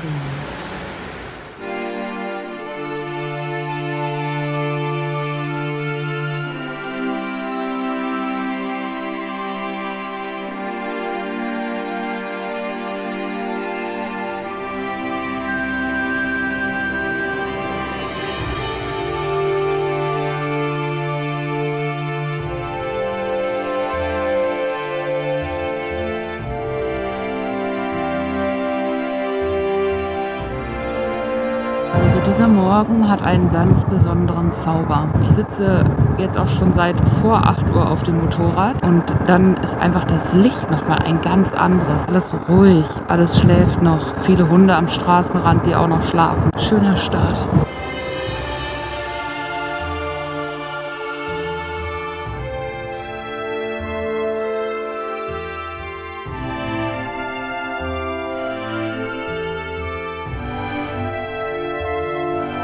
Immer wieder diese Warnschilder vor Bären und Wildschweinen. Ich habe bis jetzt noch keins von beidem gesehen. Dafür jede Menge schöne Landschaft, immer wieder ein bisschen Abwechslung drin, was die Farben der Felsen betrifft. Die Felder, hier mal so riesengroße gelbe Sonnenblumenfelder. Die Straßen mega geil ausgebaut. Let them guide your life towards regret. I'll fight for what I love with every breath. My past is filled with things I won't forget. I use them all to push me to my best. So treat the worst of times just like a test. If only I could go back in time, I'd tell myself that everything will end up alright. Just push yourself, test yourself, figure out what you like, and find your limits, don't be rigid, always work towards a prime. Surround yourself with open minds, people can change your life. A few friends with intent can help you feel alive. Find a passion, take some action, and with a little time, just be patient, make a statement, try to enjoy your life. They'll try to kick you while you're down. So, kleines Päuschen hier am Wegesrand. Ganz entspannt hier. Unter dieser Kastanie. So geil. Wo die Sonne gerade so ein paar Strahlen durchwirft.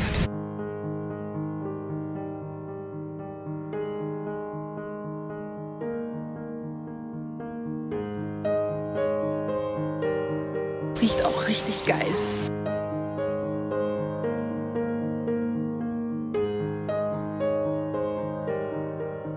Bin schon fast an der bulgarischen Grenze. Ein paar Kilometerchen noch. Vorbei an Edessa. Ja, es läuft.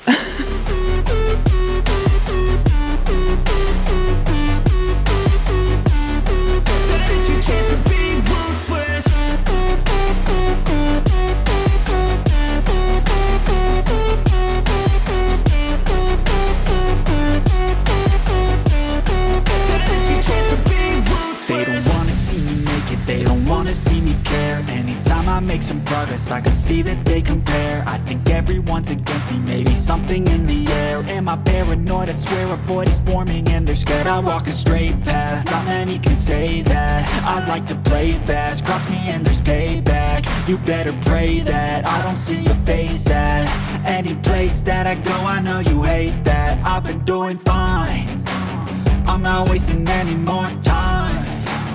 I live for the fight and the climb, and I think that the pain that's deep inside.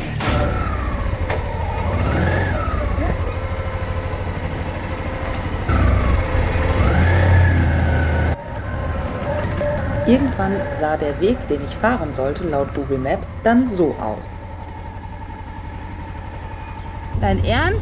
Während ich da so stand und noch überlegte, was ich jetzt machen soll, kam plötzlich dieser Mann auf mich zu.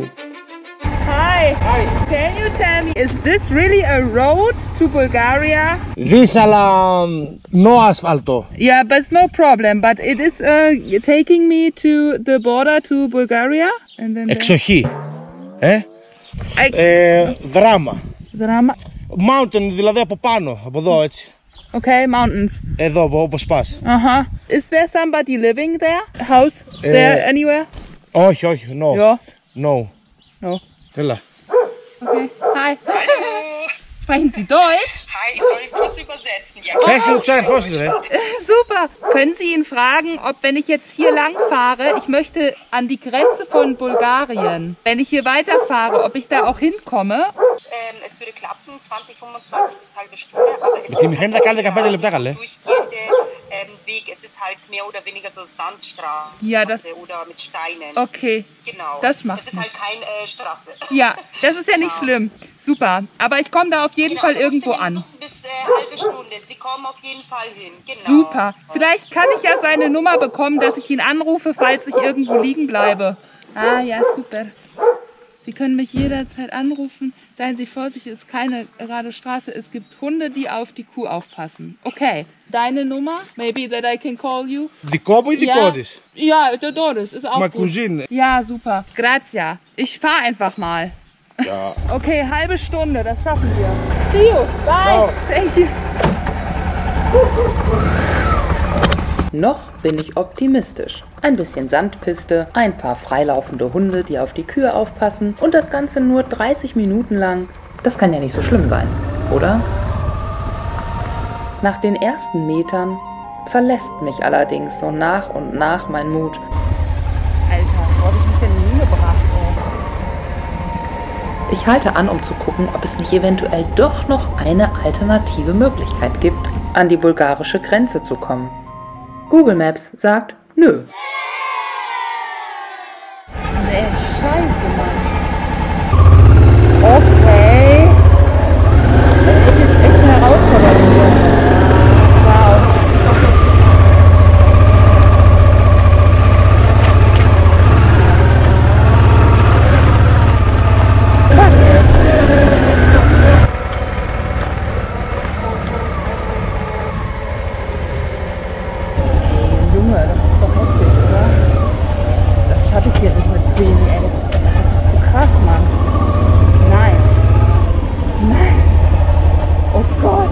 Leute, ey. Nee, das ist zu heftig, ey. Das ist krass, Mann. Halbe Stunde und dann sind hier auch noch Hunde, die wahrscheinlich beißen. Toll. Ich fahr noch ein Stück.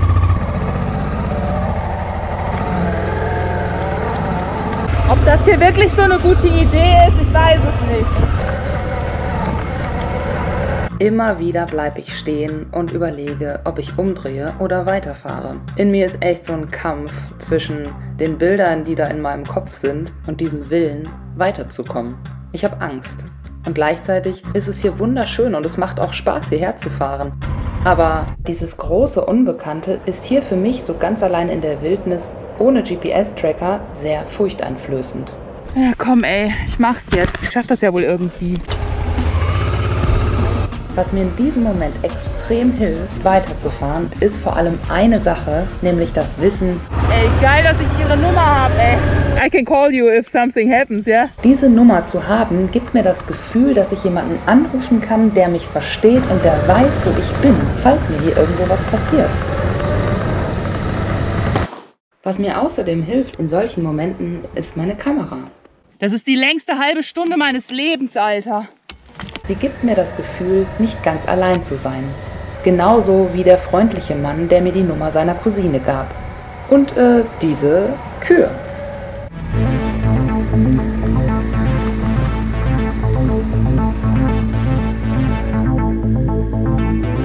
Ich sag euch, das ist Abenteuer.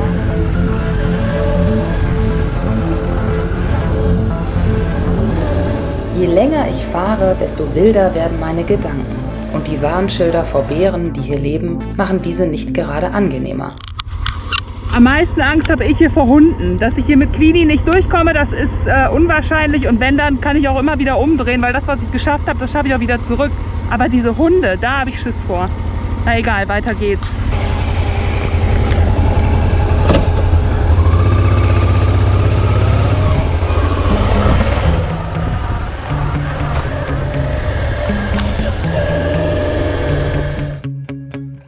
Das Worst-Case-Bären-Szenario in meinem Kopf ist übrigens, zwischen eine Bärenmutter und ihr Junges zu geraten. Ich gebe es ehrlich zu, diese Situation wirkt auf mich tatsächlich lebensbedrohlich.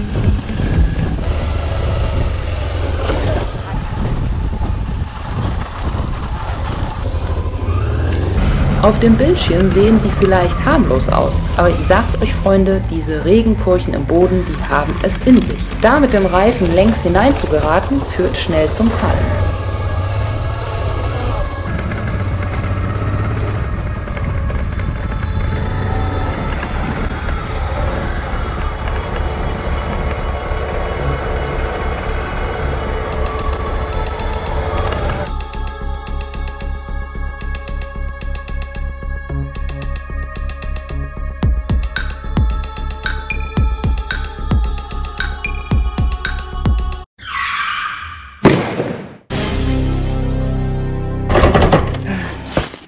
Da liegt sie nun.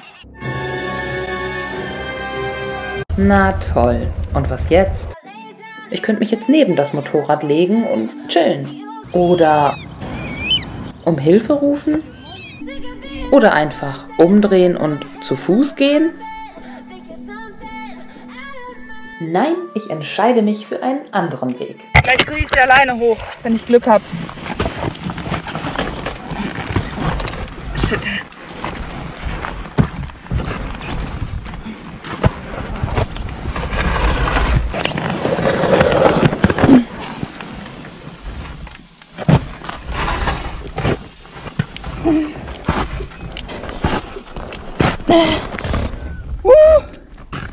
Oh Gott, mit Gepäck.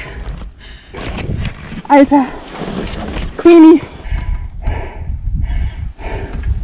Geschafft. Aufsteigen.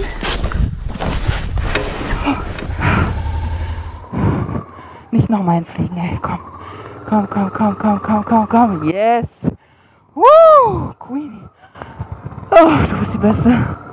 Du bist einfach die Allerbeste. I love you.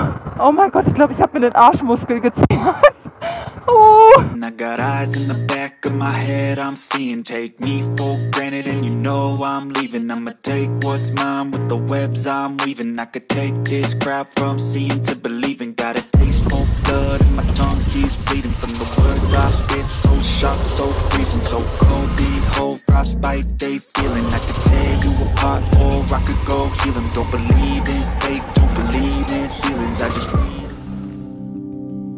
Es ist doch so, dass genau das, was uns im einen Moment Angst macht, auch genau das ist, was uns lebendig fühlen lässt und woran wir uns später am intensivsten erinnern können. Ich behalte diese Passage von Griechenland als ein Abenteuer voll Adrenalin in Erinnerung.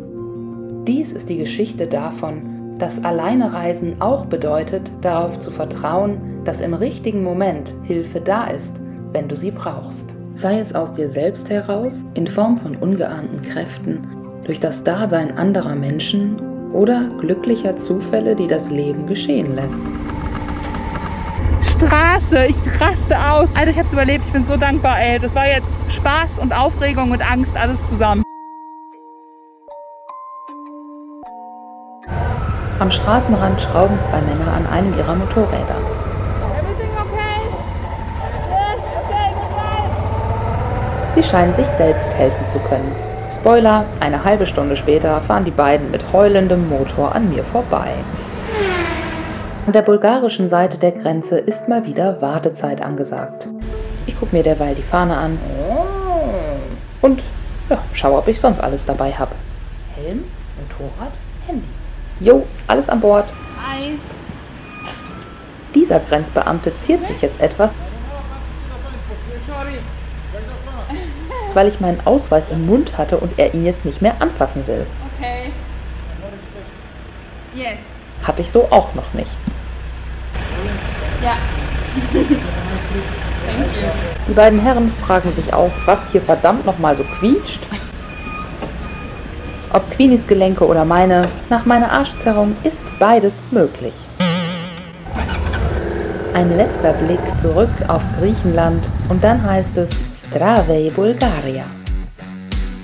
Hier empfängt mich die kyrillische Schrift. Ein kleines Trostpflaster für meine ausgefallene Russlandreise.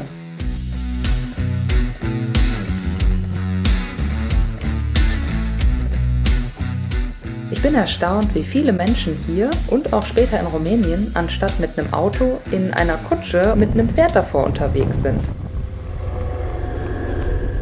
Oder das Pferd auch mal ohne den Kutscher. Hä?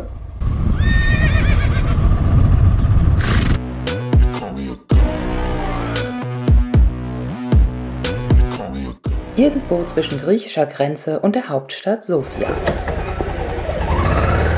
Hier werden Bänke zur Seite gerückt und der Weg geebnet, damit die Afrika Twin mit den breiten Taschen in den Hinterhof boxiert werden kann. Super. Einmal wenden. Thank you very much. Und tada! Unser Nachtlager ist sicher. Angekommen in Bulgarien. Yay! Und Queenie hat auch mal wieder den allerbesten Platz hier im Hinterhof. Und das Hotelzimmer hier kostet nur 15 € inklusive Frühstück. Also hier in Bulgarien kann man wohl echt richtig schön Urlaub machen und günstig. Die Währung Bulgariens ist übrigens der Lev. Hier gibt es ganz viele verschiedene Gläser mit eingelegten Sachen hier. Guck mal. Typisch für Bulgarien sind Frauen, die am Straßenrand selbstgemachten Honig, Marmelade, Hülsenfrüchte und getrocknete Kräuter verkaufen. Bulgarische Flagge und ein bulgarischer Straßenhund. Ja, auch hier sehr, sehr viele Straßenhunde, Straßenkatzen. Jetzt habe ich einen Freund gewonnen. Jetzt läuft er mir hinterher.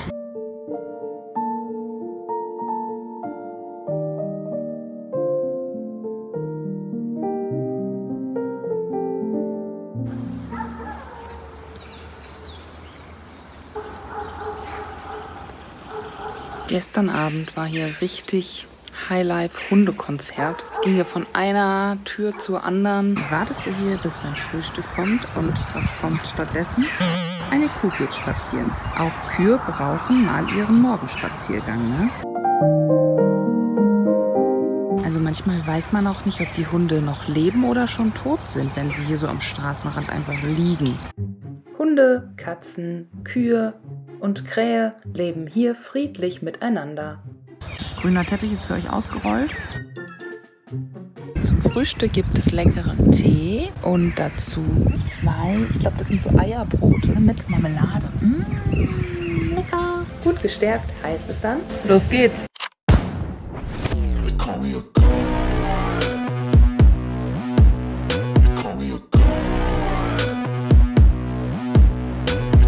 Hier wie so ein Tunnel durch die Bäume durch. Das ist so cool.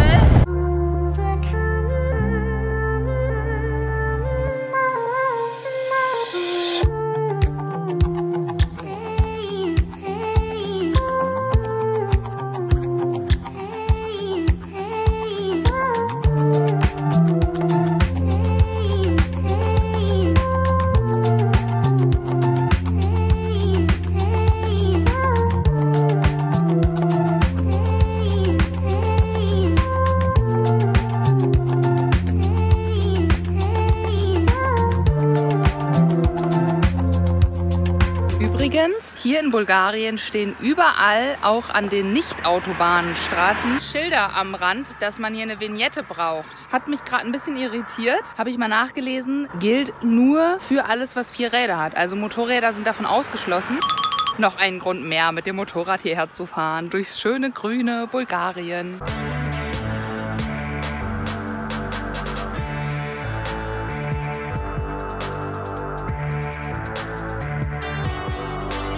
Das ist der ultimative Test für meine Handyhalterung hier.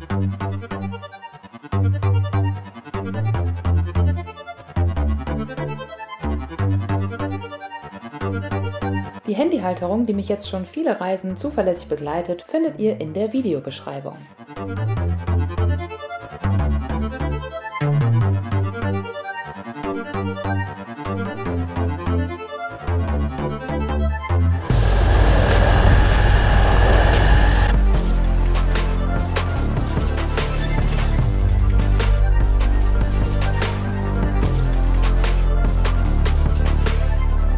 Und bis auf hier und da mal so ein paar löchrige Straßen, Schotter oder was auch immer. Man kennt es hier aus dem Gebiet, also es ist nichts Wildes, wirklich. Sind die Menschen aber auch total nett. Also hier hielt gerade so ein Autoschlepper an und sagte, na, hier, Servus. Ich so, what? Alles gut in Bulgarien? Die sind echt nett hier. Ganz entspannt auch hier. Und hier gibt es übrigens sogar die höchsten Berge des Balkans.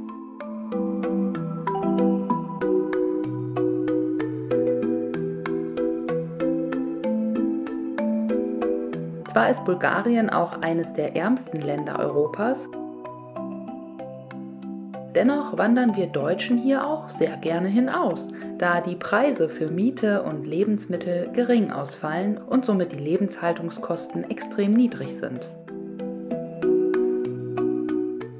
Beim Durchfahren dieser schottrigen Straße inmitten von Grün kommt richtig Urwald-Feeling auf. Über die Qualität der Leitplanken lässt sich zwar streiten, aber dafür ist die Freundlichkeit mancher Straßenteilnehmer allererste Sahne. Dieser nette Fahrer hier vor mir hält nämlich extra an, damit ich ihn überholen kann und nicht weiter seinen Staub schlucken muss.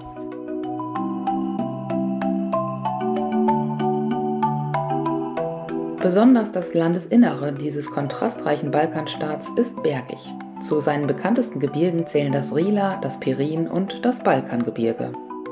Während die Küste am Schwarzen Meer und Flüsse wie die Donau die Badetouristen locken.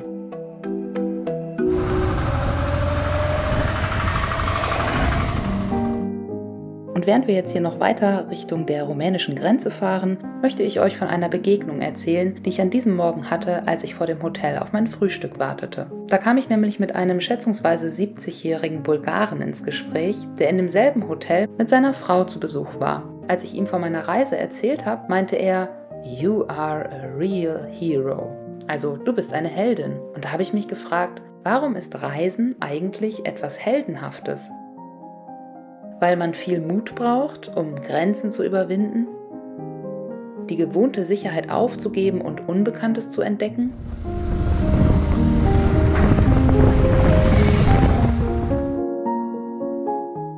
Weite Wege auf sich zu nehmen für eine Erfahrung, die auch außerhalb der Komfortzone liegen kann? Ich bin jedenfalls mal wieder positiv überrascht, wie offen und freundlich die Menschen mir begegnen. Für mich sind sie die Helden dieser Reise. So, Passport? Passport? Carolina? Yeah. Where have you come now? I'm from Greece. From Greece? And then... Back to home?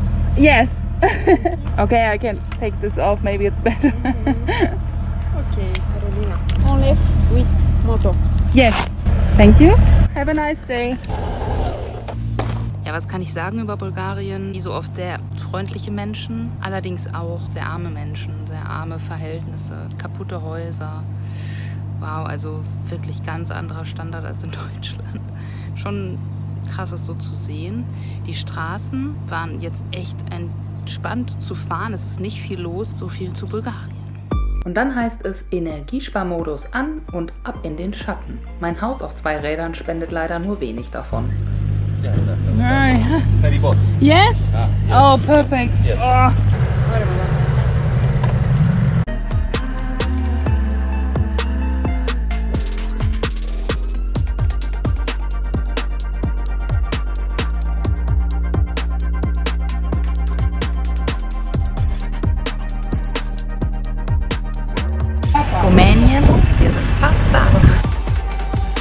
Grenze zwischen Bulgarien und Rumänien ist eine 605 Kilometer lange Land- und Gewässergrenze. Mit einer Gruppe griechischer Motorradfahrer an Bord schipper ich nun über den Grenzfluss die Donau. Das Ganze hat jetzt ohne Scheiß über 2 Stunden gedauert.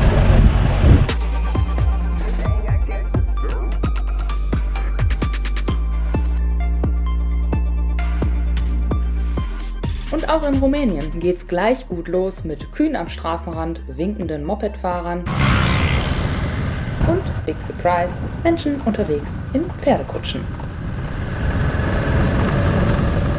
Abgesehen von seinem kleinen Überholmanöver gerade eben, habe ich ihn vorher noch nie in meinem Leben gesehen und dennoch winkt er mir super freundlich hierzu und begrüßt mich in Rumänien, als wäre ich schon mal hier gewesen. Bin ich aber nicht. Das, finde ich, ist mit das Schönste am Reisen, zu merken, wie offen die Menschen gegenüber uns Reisenden sind. Weniger lebendig heißt mich mein Zimmer für diese Nacht willkommen. Mit 4 Doppelbetten, einem toten Käfer und ohne Fenster. Nach einem üppigen Frühstück in schuppiger Gesellschaft bekommt Queenie an diesem Morgen erstmal eine neue Ladung Motoröl. Die gute Queenie stand auch heute Nacht wieder sicher bewacht hier von diesem Wachhund. Ja, der hat auf jeden Fall gut aufgepasst. Oh, alles gut. Und dann geht's weiter auf zur Transfagara Scham. Viele Pferde wieder unterwegs.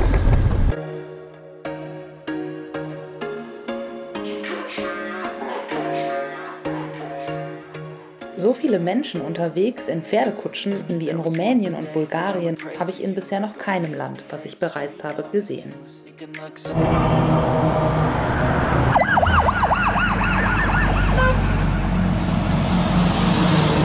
mache hier gerade Pause am Straßenrand. Auf einmal kommen mir so 3 fette Panzer vorbeigefahren. Ich denke, ich sehe nicht richtig. Krass. Boah, voll die Monster-Trucks, ey. Krass, krass.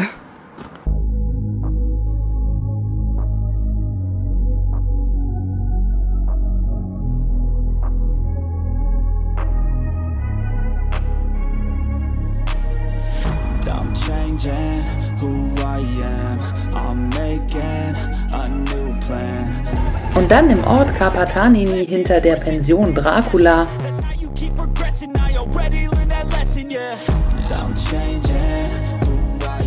geht's los auf die Transfogarsche Hochstraße.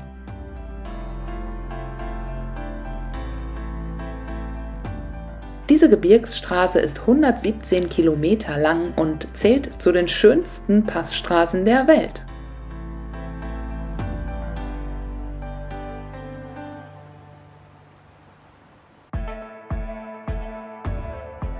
Ich befahre sie von Süden nach Norden, denn mir wurde gesagt, das sei die schönere Richtung.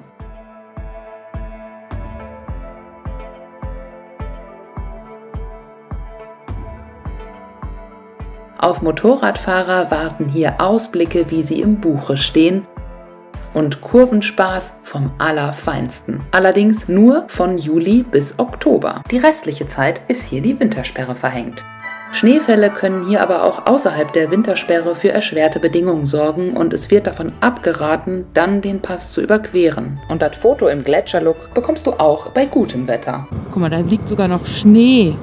Schnee? Warum denn das? Ich meine, es ist, ja, was ist es denn eigentlich? Anfang Juli. Also auf jeden Fall et Sommerchen.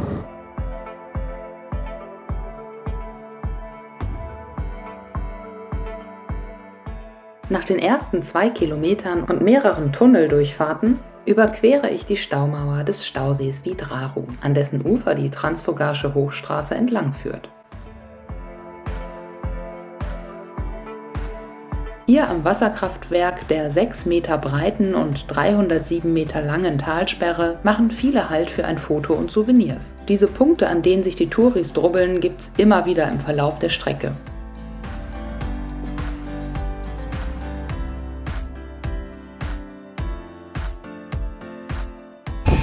Für mich eher ein Grund, weiterzufahren.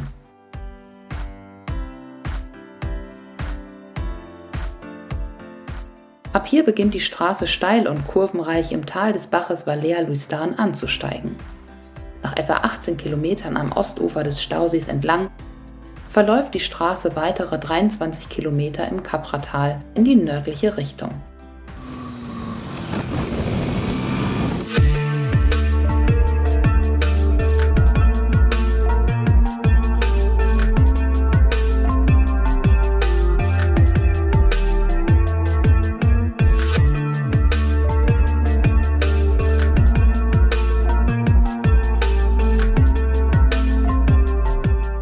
In dieser grünen Bergwelt ein Picknick zu machen, auf diese Idee kommen nicht nur wir Menschen. Auch die vierbeinigen Bewohner Rumäniens alias Esel wissen diese saftige Grasoase zu schätzen. Ich mache es mir jetzt hier mal gemütlich. Hammer! Was für ein cooler Platz für eine dritte Mittagspause. Das ist besser als Kino hier.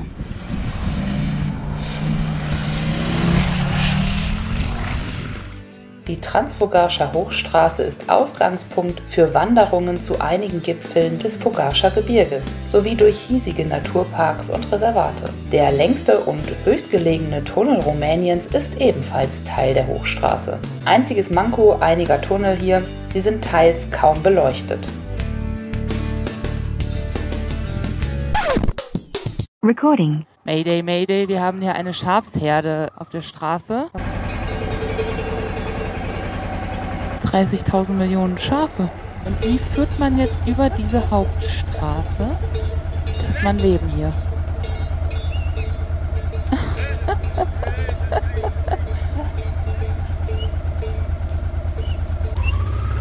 Wir lassen das mal alles hier ganz in Ruhe geschehen. Ja, dann ist die Straße auch voll mit Kötteln. Auch ein Schaf hinkt. Eieiei, hat sich wahrscheinlich den Fuß verknackst.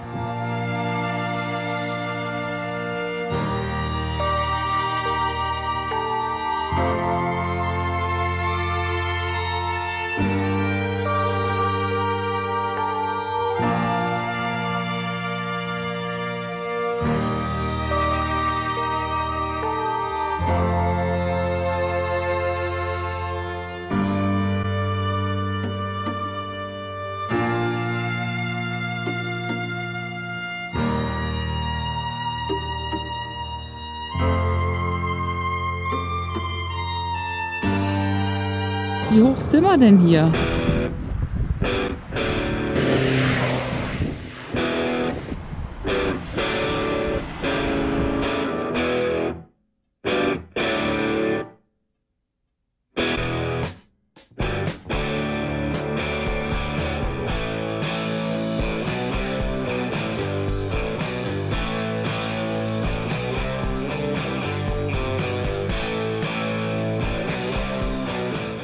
Von Sibiu aus, wo ich nach der Transfagaraschan gelandet war, fuhr ich rüber nach Ungarn.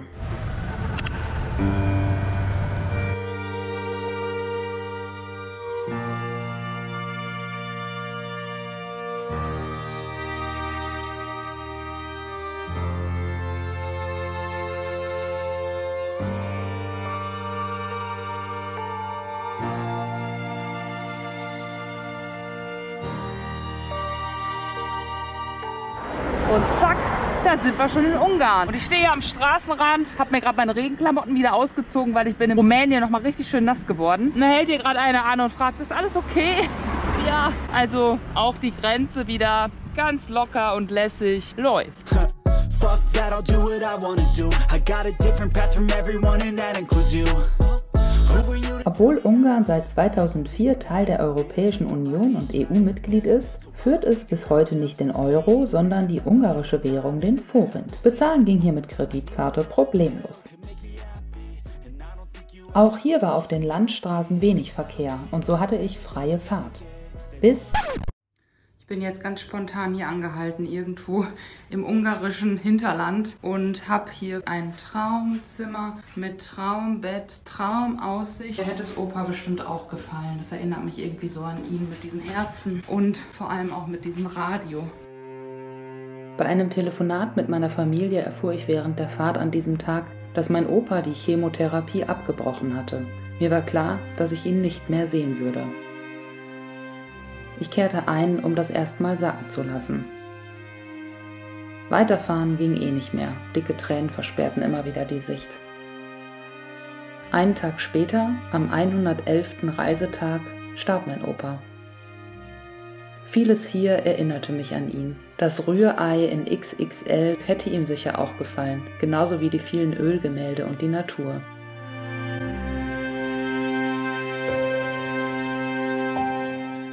Der Wind, der durch die Bäume ging, war wie die Seele meines Opas, die ihre letzten Kreise zog, um sich zu verabschieden.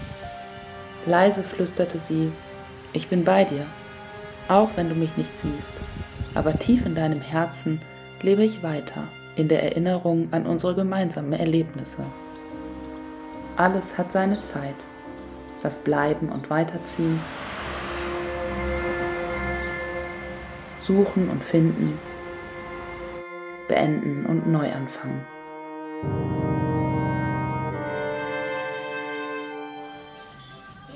Eines Tages geht jeder von uns mal, doch an allen anderen Tagen nicht. Und aus diesen Tagen gilt es, das Beste zu machen und das wertzuschätzen, was diese wundervolle Welt uns schenkt.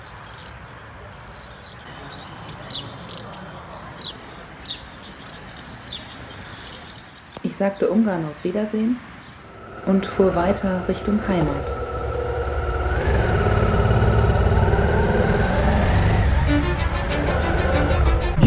So, und nach einem ganz kurzen Stück nur durch die Slowakei sind wir jetzt hier auch schon in Österreich. Also das war ja wirklich nur ein ganz kurzes Stück Slowakei. Kleine Stippvisite, einmal durch Bratislava durch. Recording. Und hier in Niederösterreich ist es total komisch, nach 3 Monaten wieder deutsche Schilder an den Straßen zu sehen. Also deutschsprachige Schilder. Und trotzdem verfahre ich mich, oder was? Ja. Sieht wohl ganz... Oh ne, ich glaube, da kann ich durch. Oder? Oh Mann, das ist gerade der schlechteste Zeitpunkt, um ein Video aufzunehmen, glaube ich. Egal. Ja, das läutet so ein bisschen zu Hause ein.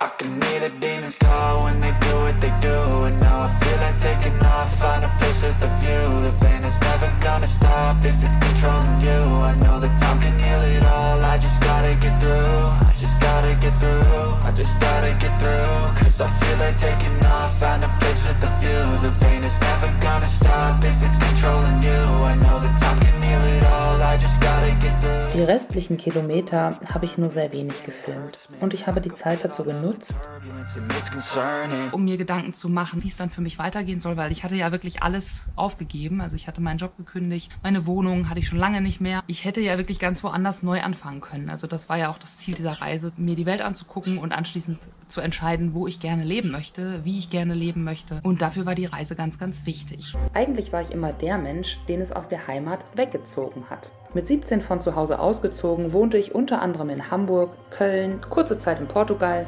Leverkusen und dem Bergischen Land und wollte alles andere als sesshaft werden und schon gar nicht in meiner Heimat. Ich habe hier einfach meine Familie, ich habe gemerkt, das ist nicht selbstverständlich, dass die Menschen, die du so lieb hast, auch noch da sind, wenn du wiederkommst. Also man denkt es ja irgendwie immer, ne? Aber wenn du dann irgendwann halt wiederkommst von einer Reise und einer der Menschen, die dich dein Leben lang begleitet haben, ist plötzlich nicht mehr da, dann rüttelt das schon so ein bisschen an diesem Gefühl von, was ist eigentlich selbstverständlich, und wir alle sind nicht für immer da. So, ich glaube, das hilft sehr, sich das bewusst zu machen. Ich habe es sehr, sehr bewusst gefühlt, ja, dass man das sich sehr deutlich entscheiden sollte, womit will man seine Zeit verbringen und dass wir eben nur dieses eine Leben haben, und da sollten wir wirklich versuchen, so glücklich wie möglich zu sein, und jeder von uns hat das Recht, solange er andere nicht damit verletzt, frei zu wählen, was er will, und das ist so toll, also dieses aus der Freiheit heraus zu wählen, was will ich eigentlich, ohne dass da irgendeine Vorgabe ist. Da merkt man dann einfach auch, wer man ist, weil niemand zwingt dich dazu, du machst es selber. So, du entscheidest, was du willst in deinem Leben. Und der Einzige, der dich darin limitiert, bist du ja nur selbst. Das kann niemand anderes, außer du selbst. Ich habe meinen Traum von der großen Freiheit, von der großen Abenteuerreise. Ich habe ihn gelebt und das hat mich so sehr bereichert, dass ich jetzt einfach wirklich weiß, was zu mir gehört. Ne? Das Motorradreisen ist ein Riesenteil von mir, aber es braucht eben auch in dieser Riesenfreiheit, in diesem Riesenabenteuer, Motorradreisen auch eine gewisse Sicherheit oder Struktur, aus der heraus ich das mache. Nur Freiheit ist es halt auch nicht. Das macht dich auch nicht glücklich. Und nur alleine sein macht auch nicht glücklich. So, man muss sich ja nicht entscheiden, ob nur das eine oder nur das andere, sondern so eine Mischung aus beidem ist halt das, was mich am Ende wirklich auch dann erfüllt. Und so ist es für mich gerade wirklich so, dass ich im Alltag das Wunderbare sehe. So, dass ich es genieße, jeden Tag irgendwie zur Arbeit zu gehen, freue mich aber auch gleichzeitig auf die großen Abenteuer, die ich dann im Urlaub unternehmen darf mit dem Motorrad und wo ich dann auch total abrocken kann, wenn es richtig aufregend ist und wild und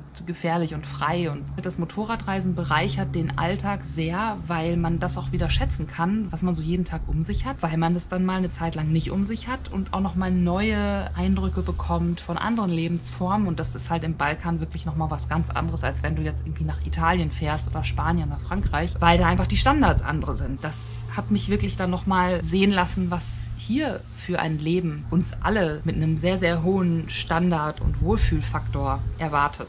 Ich fand es aber dennoch echt sehr, sehr spannend zu sehen, dass dort im Balkan, wo die Menschen viel, viel ärmer sind und viel weniger haben als wir, dass die gar nicht unglücklicher sind. Die lachen dich an aus vollstem Herzen. Da sieht man halt, was wirklich zählt. Es ist nicht Reichtum, es sind keine materiellen Sachen. Zum einen, glaube ich, ist es diese Familie, ein familiärer Halt, der denen ja auch ganz, ganz wichtig ist. Und die verbringen halt auch viel ihr Leben draußen, so in der Natur. Diese Verbindung, die ist einfach, glaube ich, noch ganz anders. Die verschanzen sich nicht so hinter ihren dicken Häuserwänden. Das Leben findet halt viel mehr draußen statt. Von daher hat mir die Reise wirklich gezeigt, was mir wichtig ist im Leben. Und so bin ich dann wieder zurückgekommen mit dieser freien Entscheidung. Ich möchte wieder in Deutschland leben. Ich möchte wieder im Münsterland auch angestellt sein, also als Angestellte arbeiten und nicht nur selbstständig, weil auch das ist halt einfach so dieses im Team arbeiten, gemeinsam Lösungen finden, jeden Tag selbstverständlich auf Leute zu treffen, mit denen man an einer Aufgabe arbeitet. Ich weiß, dass ich vielen von euch helfe mit meinen Videos, einfach eine gute Zeit zu haben und auch mutig und inspiriert und motiviert auf Reisen zu gehen oder auf Touren. Aber ich möchte eben auch Menschen helfen, denen ich so im Alltag begegne.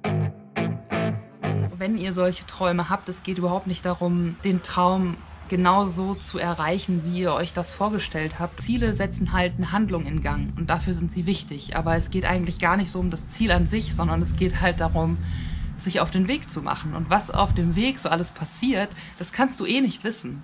Und wenn sich dann deine Meinung oder dein Ziel auf diesem Weg verändert, dann ist das doch auch völlig okay. Also für mich ist es, ja, wie gesagt, das Beste, was mir hätte passieren können. Aber dafür ist das Motorradreisen einfach das Mittel. Ne? Es schenkt einfach nochmal eine ganz andere Sichtweise. Und du kommst zurück in die gleiche Situation, aber du siehst sie mit völlig anderen Augen. Wie geil ist das bitte?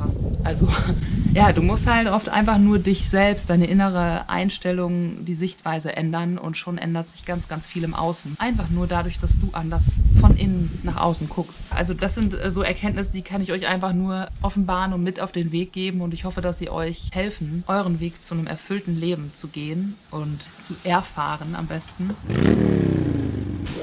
Schenkt dem Video gerne ein Däumchen, abonniert, wenn ihr es noch nicht gemacht habt und dieser Pullover ist auch in der Infobox verlinkt, wenn ihr Bock habt auf einen schönen, warmen, kuscheligen Karo unterwegs Hoodie und offen zeigen möchtet, dass ihr Teil der Community seid, dann freue ich mich natürlich, euch vielleicht auch mit dem Ding hier mal irgendwo unterwegs zu treffen. Und danke an alle, die mich auf der Balkantour unterstützt haben, über Patreon oder über PayPal. Ihr seid einfach krass. Es hat echt eine riesen Welle gegeben mit der Reise. Also vielen, vielen Dank an euch alle. Kommt gut in diese neue Saison. Wir sehen uns. Alles hat seine Zeit und irgendwann ist jede Reise einmal vorbei. Die 8.262 Kilometer der Balkanreise haben mich bestärkt, meine Träume zu leben, um zu erfahren, welche wertvolle Erkenntnis hinter ihnen steckt. Denn das macht das Leben doch aus, die Erfahrungen und was wir daraus machen. In diesem Sinne, macht euch alle ein super Jahr 2023. And sometimes you just gotta believe there's something that'll give you relief.